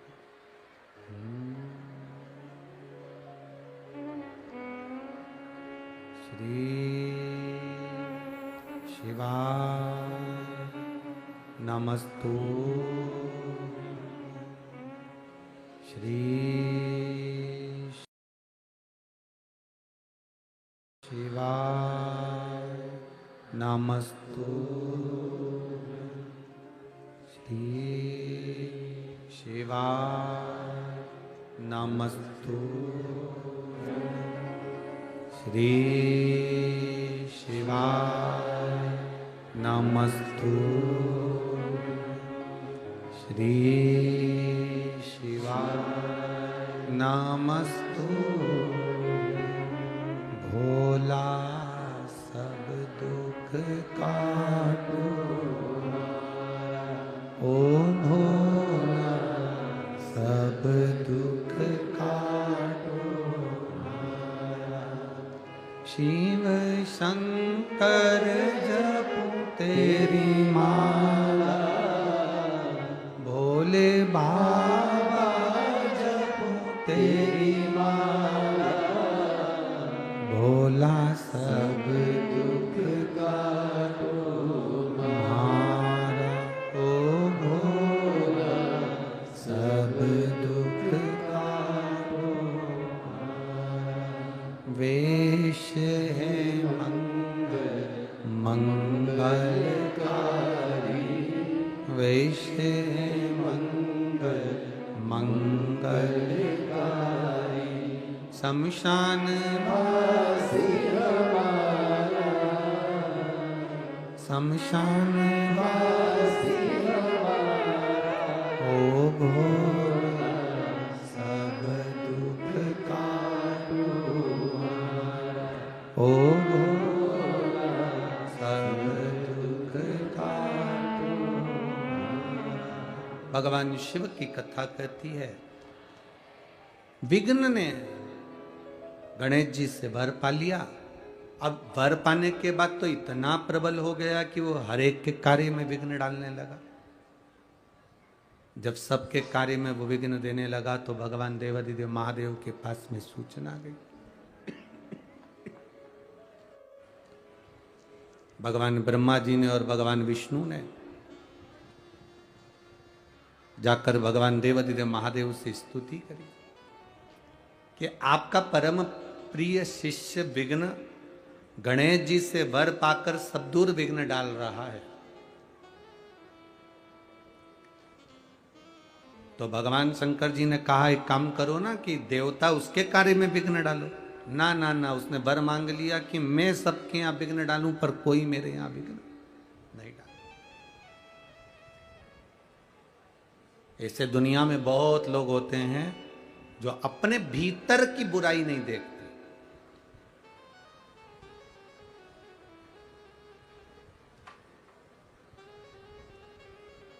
अपने भीतर का ऐब नहीं देखते।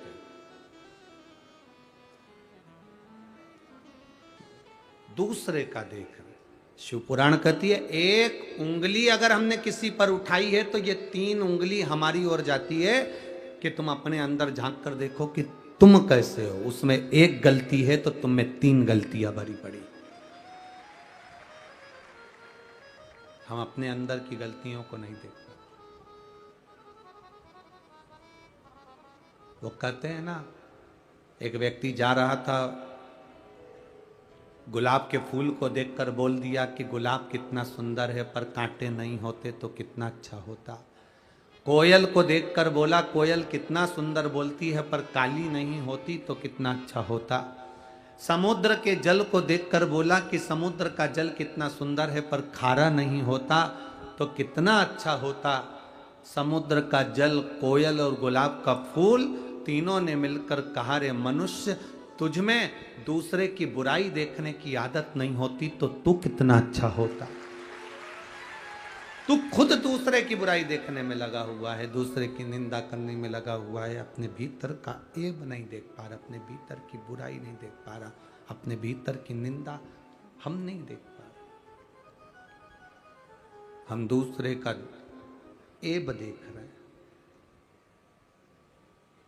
भगवान शिव जी ने गणेश जी को बुलाया। तूने विघ्न को क्या वर दे दिया? प्रभु आप ही ने तो कहा था कि देकर आ जाना। दिया है।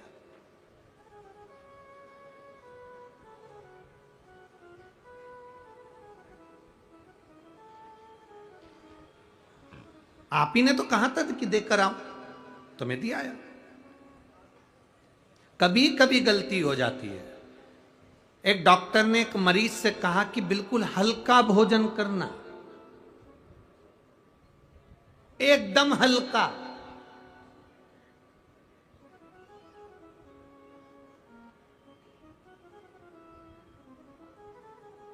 अब उसने सोचा है सबसे हल्का भोजन क्या हो सकता,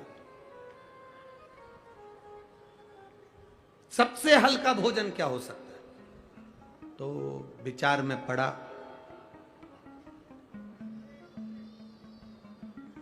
एक जगह पर रोटी बन रही थी। उसने देखा कि ये रोटी का जो आटा है, हाथ में लिया तो भारी है, रोटी बनी वो भी भारी है। उसको डालकर देखा पानी में तो वो डूबने लगी। तो उसने सोचा इससे हल्का भोजन कुछ और ढूंढना पड़ेगा। फिर उसने एक जगह पर देखा कि पूड़ी बन रही थी कढ़ाई में, तेल में। तो पूड़ी जैसे ही नीचे गई, तेल में ऊपर तल के आ गई। तो उसने सोचा इससे हल्का कुछ नहीं हो सकता। इससे हल्का क्या, जो तेल से बाहर निकल जाए, एकदम हल्की बन के ऊपर तैरती रहे। डॉक्टर ने कहा था हल्का भोजन करना, उसने इतना हल्का करा है, इतना। शिव कथा कह रही है भाई। गणेश जी से कहा था कि तुम वर देकर आ जाना। अरे समझ कर तो वर देना था।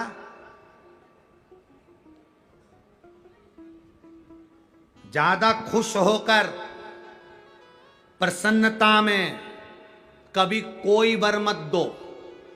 पतियों से निवेदन है, कभी प्रसन्नता में वर मत दो। खुश होकर, आज तेरा बर्थडे है, मेरा मन कर रहा है जो तू मांगेगी मैं दे दूंगा। वो भी समझदार थी, उसने कह दिया तलाक।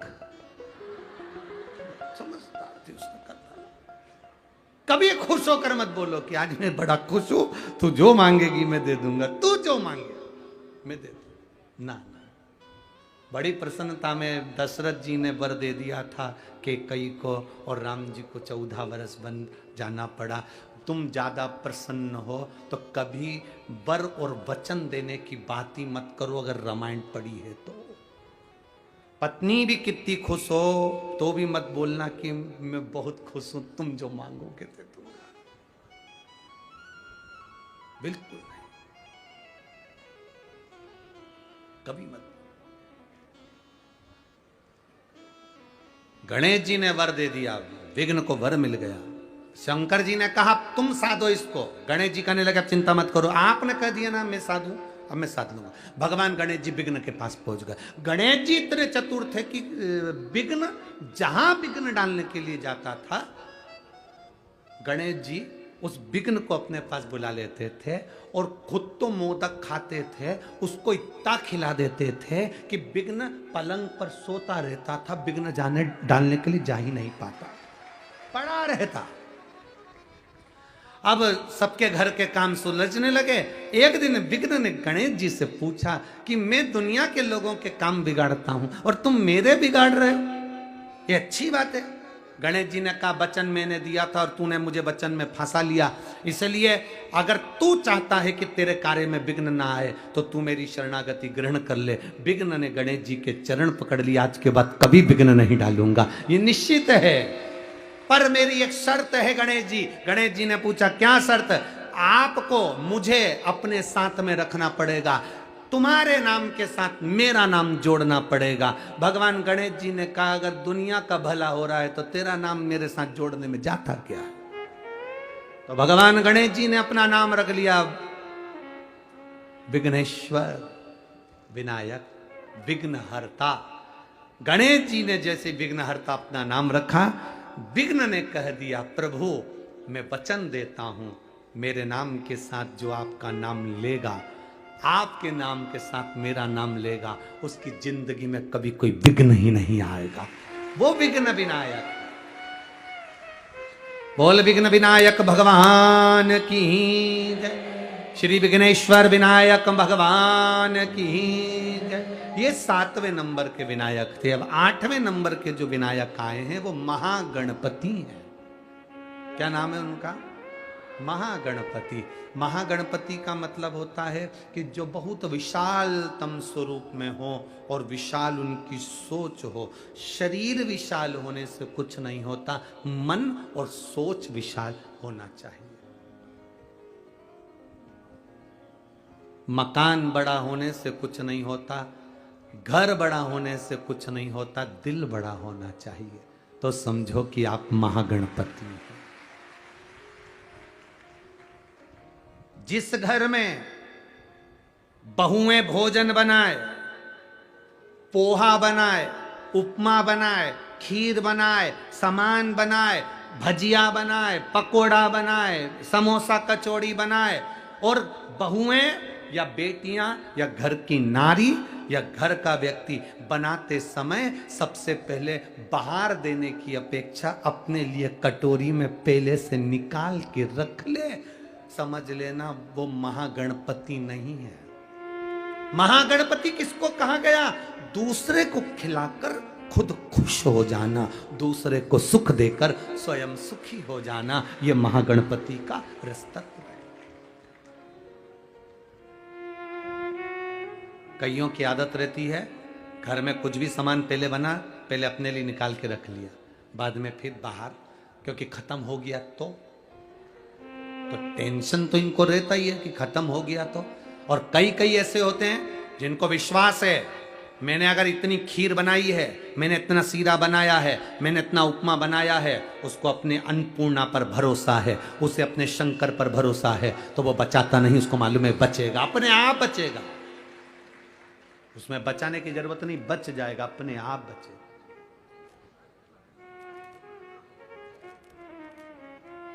वो बचेगा। अपने आप पर भरोसा करो, मेरे महादेव पर भरोसा करो, समय आया।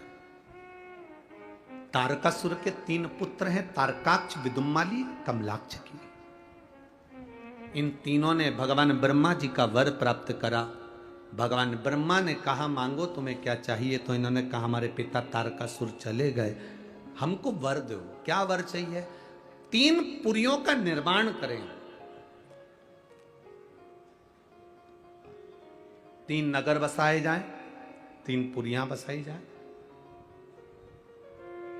उन 3 पुरियों में हम निवास करें और 3 पुरियों में हम निवास करें। ब्रह्मा जी ने कहा और क्या चाहिए? हमारे प्राण कभी ना छूटे। भगवान ब्रह्मा जी ने कहा यह तो हो नहीं सकता कि तुम मरोगे नहीं, मृत्यु अटल सत्य है।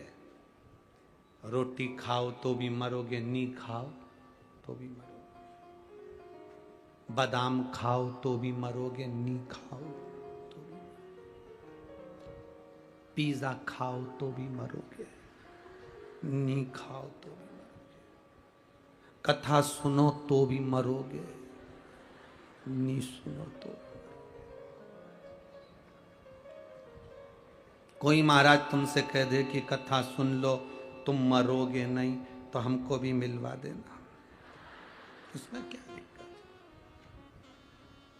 कथा सुनोगे तो मरोगे और नहीं सुनोगे तो मरोगे। तो किसी ने सुन लिया कि कथा सुनने पर भी मरना है, तो आते से बोला हम काहे को सुने, जब मरना ही है तो हमारा निवेदन केवल इतना है, कथा सुनकर मरना और नी सुनकर मरना, उसमें अंतर इतना है, बिल्ली अपने बच्चे को मुख से पकड़कर साथ घर लेकर जाती है, उसका बच्चा मरता नहीं है।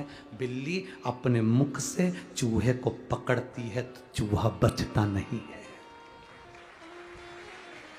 कथा सुनकर मरोगे तो काल के ग्रास में ना आकर नरक नहीं भोगना पड़ेगा, संसार सागर में फिर जन्म नहीं लेना पड़ेगा।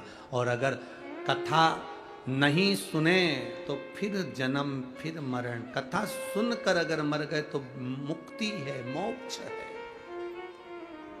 बार बार जन्म नहीं होता,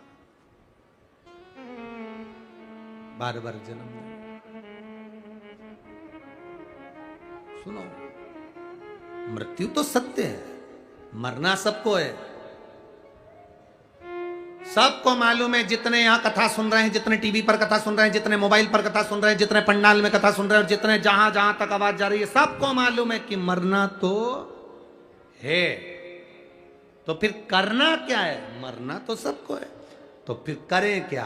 तो बस एक काम करो, मरना तो है तो एक काम करो, जो तुमने जोड़ के रखा है उसको अपने ऊपर खर्च भी करते चलो और अपनी जिंदगी को सुखमय जियो।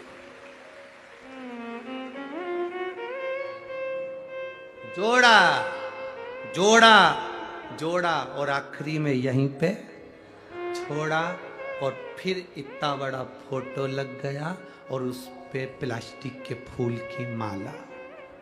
और जो अभी 7-8 दिन के बाद में फिर 16 श्राद्ध आएंगे, लोग खीर और पूड़ी को मिला के तुम्हारे फोटो में चिपकाएंगे। पूरे साल खीर पूड़ी चिपकी रहेगी और तुम ऐसे ही स्माइल देती रहोगी और पूरी चिपकी।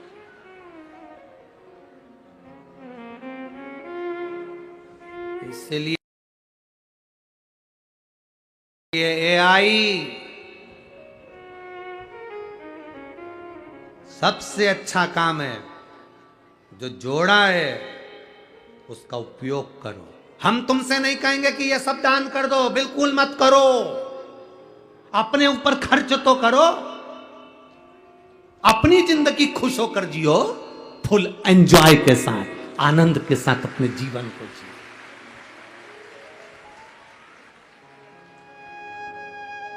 पेट भरने की जवाबदारी उस परमात्मा की है, पेटी भरने की जवाबदारी उस परमात्मा की नहीं है। पेटी तुमने भरी है तो उसका उपयोग करो, अच्छे से उपयोग करो। हम खा ही नहीं रहे, अच्छे से रह ही नहीं रहे। जब देखो जब रोने की जिंदगी जीते रहते हैं, बड़ी दुखी हूँ, बड़ी दुखी हूँ। भगवान भी कहेगा काय को दुखी है, मेरे पास तो कुछ है ही नहीं, बहुत गरीब हूँ। भोलेनाथ बोले काय की गरीब है, एक एक किडनी दी है, 5-5 लाख की बेचिया। काय की गरीब? जब देखो जब एक रोना गरीब है, गरीब है। काय का गरीब? मेरे भोलेनाथ जिसको जन्म देते हैं उसको करोड़पति बनाकर पैदा करते हैं। ये तुम में क्वालिटी होना चाहिए, तुम क्या अपने आप को निखार सको, अपने आप को निखारो। तुम्हारे कमरे में तुम कचरे का डब्बा नहीं रखते, तुम्हारे कमरे में तुम अटाला सामान नहीं रखते, तुम्हारे कमरे में फालतू की चीज नहीं रखते, तुम्हारे कमरे में तुम कबाड़ा नहीं रखते। तो ये भोलेनाथ अपनी पृथ्वी पर भी अटाले को नहीं रखते, तुम कीमत वाले हो इसलिए रखा है। तुम अपनी कीमत को तो पहचानो, तुम अपनी वैल्यू को तो पहचानो कि तुम कितने कीमती हो, कितने कीमत वाले हो तुम। कभी मत कहना कि मैं गरीब हूं। अब तो हमेशा कहना मेरे बराबर दुनिया में कोई सेठ नहीं होगा। दिन भर अगर बोलोगे कि मेरे बराबर कोई सेठ नहीं होगा तो भगवान भी मुंह से निकली हुई सरस्वती को सत्य करेगा और सेठ बनाकर छोड़ेगा।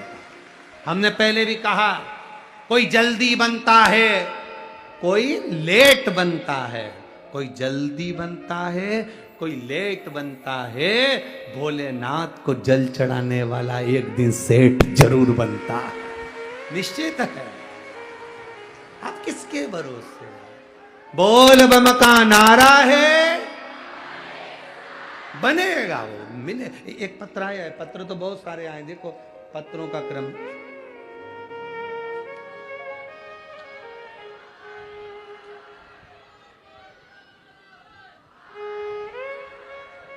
गुरुदेव, मेरा नाम कविता दिलीप डांगी है, मैं कोडवा पुणे से, महाराष्ट्र से हूं। कहीं बैठी हैं? कविता दिलीप डांगी, कोडवा, सही है? हैं? हाँ ठीक है, तुम समझ गए ना। पुणे महाराष्ट्र से। हमने आपकी शिव महापुराण की कथा 2019 से सुन रहे हैं, लॉकडाउन से। गुरुदेव, 2021 में मेरी बेटी की शादी हो गई, 2022 में उसकी डिलीवरी हुई। तब उसके पशुपति व्रत का स्मरण करा। बाबा की कृपा का मैं क्या वर्णन करूं गुरुदेव। उसकी डिलीवरी हुई, उसको एक बेटा हुआ। डिलीवरी के 10 से 12 दिन बाद गुरुदेव, हम पशुपति नाथ व्रत का वर्णन करना चाहते हैं कि मेरी बेटी ने जब पशुपति व्रत करे तो उसका फल क्या है। डिलीवरी के 10 से 12 दिन बाद उसके बच्चा जो था उसके सिर में पानी भरा गया। पानी भराया, भराने के बाद उसकी नसें ब्लॉक हो गई, खून के थक्के उसके सिर में जम गए और मेरे बच्चे की आंख भी टेढ़ी होने लगी, शरीर काम करना बंद करने लगा। डॉक्टर ने सीटी स्कैन करवाया और बोल दिया एमआरआई करके कि ये बच्चा के तो सारी नसें की ब्लॉक हैं, ये बच्चा तो पूर्ण तरह से बेकार है, आंखें भी इसकी तिरछी होने लगी हैं, कुछ कह नहीं सकते। अब करें क्या? इतने छोटे बच्चे के सिर में इतना बड़ा रोग, खून के थक्के पूरे सिर में जमे हैं, आंख भी टेढ़ी हो रही है, तब करें क्या? तब मेरी मां ने कहा कि पशुपति व्रत का स्मरण करो। पशुपति नाथ का व्रत किया। दुख की घड़ी में शिव कैसे याद आए? शंकर जी के मंदिर जाती, जल लाती, बच्चे के शरीर में लगा देती, शरीर में लगाती तो 2 बूंद उसके मुख में भी दे देती। बाबा से प्रार्थना करती, इतना छोटा सा बेटा है, आपका है, आप संभालो बाबा। पशुपति व्रत करना प्रारंभ करा, बाबा पे जल चढ़ाना प्रारंभ करा। दूसरी बार डॉक्टर ने एमआरआई करने के लिए बुलाया और बुलाकर डॉक्टर ने कहा इसके सिर में जितने खून के थक्के दमे थे वो सारे के सारे मिट गए हैं। अब इसकी आंख भी ठीक होना प्रारंभ हो गई है। ये शिव तत्व है, योग घड़ी है। कहीं बैठी हो तो हाथ हिला सकती है। बैठी हैं? बच्चे को लाए हो क्या साथ में? नहीं लाए तो हाथ हिला दो, बस हाथ हिला दो। शिव तत्व की प्राप्ति है। बैठिए। हर हर महादेव।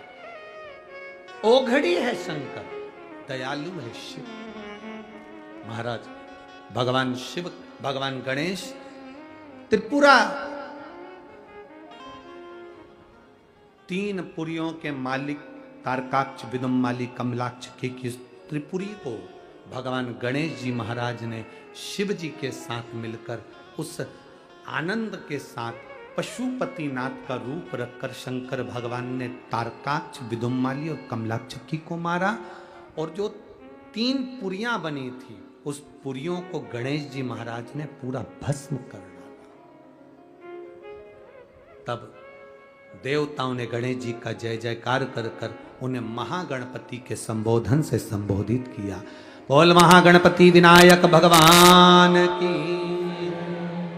भगवान महागणपति बनकर विराजित होते हैं। आनंद विराजमान हुआ। अष्ट विनायक का ये सुंदर भाव आनंदित करने वाला। भादो के महीने में ये अष्ट विनायक की कथा कोई साधारण है? हमारे जीवन की सार्थकता।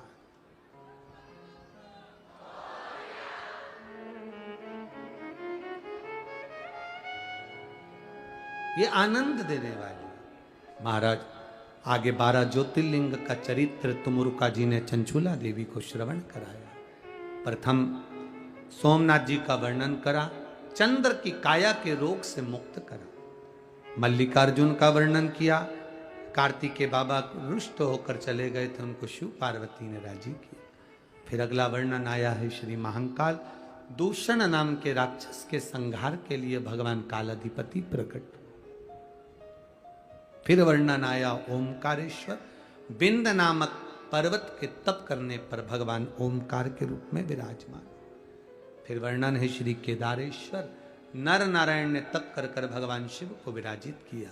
अगला वर्णन है भीमाशंकर, कुंभकर्ण का बेटा भीम जिसने उपद्रव मचाया, शिव जी ने उसका संहार करा। शिव जी वहां भीमाशंकर के रूप में विराजमान हुए।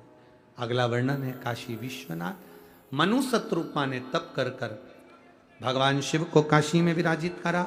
गंगा वहां मिलने के लिए आई, काशी विश्वनाथ के रूप में विराजे। अगला वर्णन है त्र्यंबकेश्वर, गौतम बाबा पर गौ हत्या का दोष लगा।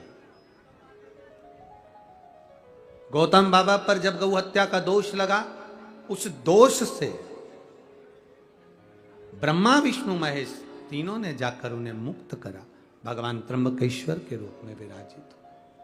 महाराज अगला वर्णन है श्री वैद्यनाथ, रावण भगवान शंकर के शिवलिंग को लेकर चला, संध्या करने के भाव से भूमि पर रखा, वो शिवलिंग उठा नहीं तो वैद्यनाथ जी के रूप में विराजमान हुआ। फिर वर्णन आता है श्री नागेश्वर, दारुक नाम के राक्षस का संहार भगवान शिव करते हैं, नागेश्वर के रूप में विराजमान होते हैं।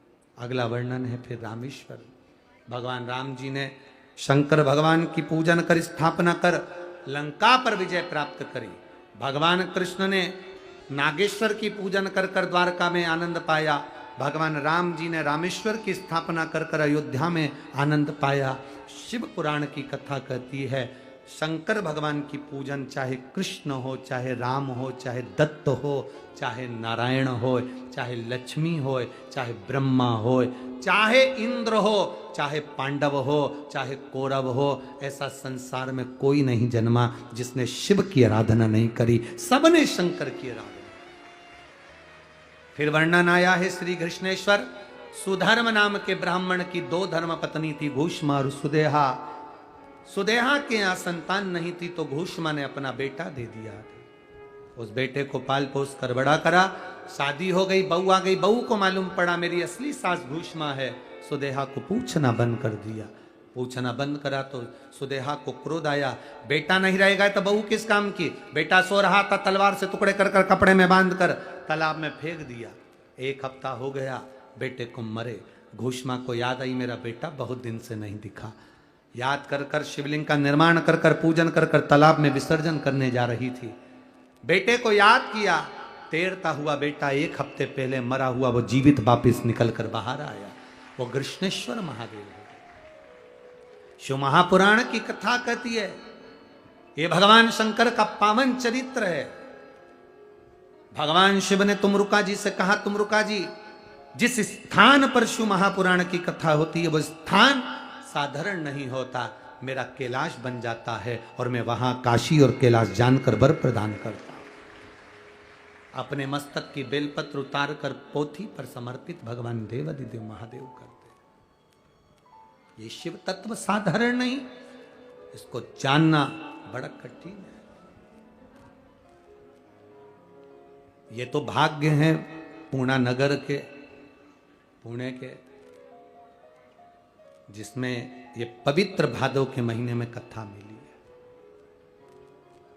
7 दिन अब बीच में ये कथा आज विराम हो जाएगी। 7 दिन बीच में आपको ना तो टीवी पर ना फेसबुक यूट्यूब पर कथा मिलेगी, सीधे मिलेगी तो 16 श्राद्ध के 1 तारीख से 5 तारीख तक कोटा राजस्थान से 2 बजे से 5 बजे तक देव पित्तर शिव पुराण 2 से 5 में उसको सुनना कि हमारे घर के पितर किस पितर की गणना में आते हैं। पितरों का हम सपना देखते हैं तो क्या होता है। पितरों को स्वप्न में देखना या दरवाजे पर स्वप्न में गाय को देखना या दूध उफनता हुआ देखना, उसका सुख क्या है। हमारे पितर किस स्थान पर होंगे। किसी के मरने के बाद थोड़ी सी रात को लाकर चलनी से छान कर जमीन पर बिछाया जाता है और रात्रि भर देखा जाता है सुबेरे कि उसमें बना क्या है। क्यों ऐसा नियम है? वो पितर क्या करते हैं उस जगह पर? देव पितर का मतलब क्या हो? क्यों एक सफेद फूल, एक चावल का दाना श्राद्ध पक्ष में शंकर भगवान को समर्पित कर कर जल चढ़ा देने पर घर में जिंदगी में पितृदोष नहीं होता? उसका कारण क्या है? किसने मांगा था भगवान शंकर से? 1 अक्षत, 1 पुष्प, 1 लोटा जल, ये किसने मांगा? ऐसे देव पितर 5 दिन की कथा सुनकर अपने अपने पितरों का कल्याण करना, अपने अपने पूर्वजों का उद्धार करना। जो कोटा राजस्थान के आसपास के हैं वो तो वहाँ कोटा के दशहरा मैदान में आकर आप कथा 2 बजे से 5 बजे तक सुन सकते हैं। और निवेदन, चाहे टीवी के सामने सुनना, चाहे आप पंडाल में सुनना, 16 दिन की जो कथाएं चलेंगी 5 दिन कोटा से, 7 तारीख से 13 तारीख तक कथा जो चलेगी वो कौड़िया शिवधाम छत्तीसगढ़ से, वो 7 दिन की रहेगी। उसका समय शुरू में 2 बजे से 5 बजे तक 2 दिन रहेगा, फिर बाद में 1 से 4 रहेगा। इसको कथा को जब सुनो तो थोड़ा सा चावल का दाना हाथ में रखकर सुनना और बाद में उसको छत पे डाल देना। चिड़िया, पक्षी, पशु को जिसको भी बन सके, अपने पूर्वजों का कोई फोटो हो तो उसको करीब में रखकर भी सुन सकते हैं। 16 दिन में जो कथा चलेगी पितरों की, उसको पहली कथा जो रहेगी 1 से 5 तक वो देव पितर रहेगी। दूसरी जो कथा रहेगी 7 से 13 तक छत्तीसगढ़ की पावन धरा पर जो शिव भक्त वहां सुनेंगे वो गो शिव भक्त, गो पितर शिव महापुराण की कथा हो, उसका भी स्मरण बड़ा सुन। बीच में जो कथा है आज 21 तारीख को यहाँ समापन हो जाएगी। 23 तारीख से सीहोर की अग्रवाल धर्मशाला में जो हमारी गादी की कथा है, जो सालों से चली आ रही है, जब से कथा प्रारंभ करी है, वो गादी की कथा 2 बजे से 5 बजे तक सीहोर वालों के लिए छोटी सी धर्मशाला है। वहाँ स्थान हम नहीं बदलते उस गादी की कथा का, इसलिए वहीं से होती है, तो उसमें किसी को आने की ज़रूरत नहीं है।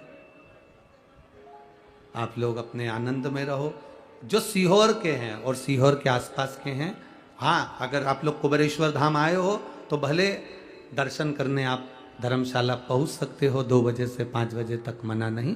उस समय पर आप 5-10 मिनट का कथा रोड पर भी खड़े होकर सुनकर जा सकते हो, मना नहीं। पर भाव से, आनंद से शिव तत्व की प्राप्ति करें। शंकर भाऊ जगताप, श्री विजय भाऊ जी जगताप, अश्विनी ताई आंदार जगताप, श्री लक्ष्मण भाऊ जी के इस आनंदमय प्रसंग में पवित्र शिव महापुराण की कथा चल रही थी अष्टविनायक, आज वो विराम की ओर जा रही है। बहुत भाव के साथ में आप लोगों ने इस कथा को पुणे नगर में लोगों ने कहा था, यहाँ लोगों के पास समय नहीं है।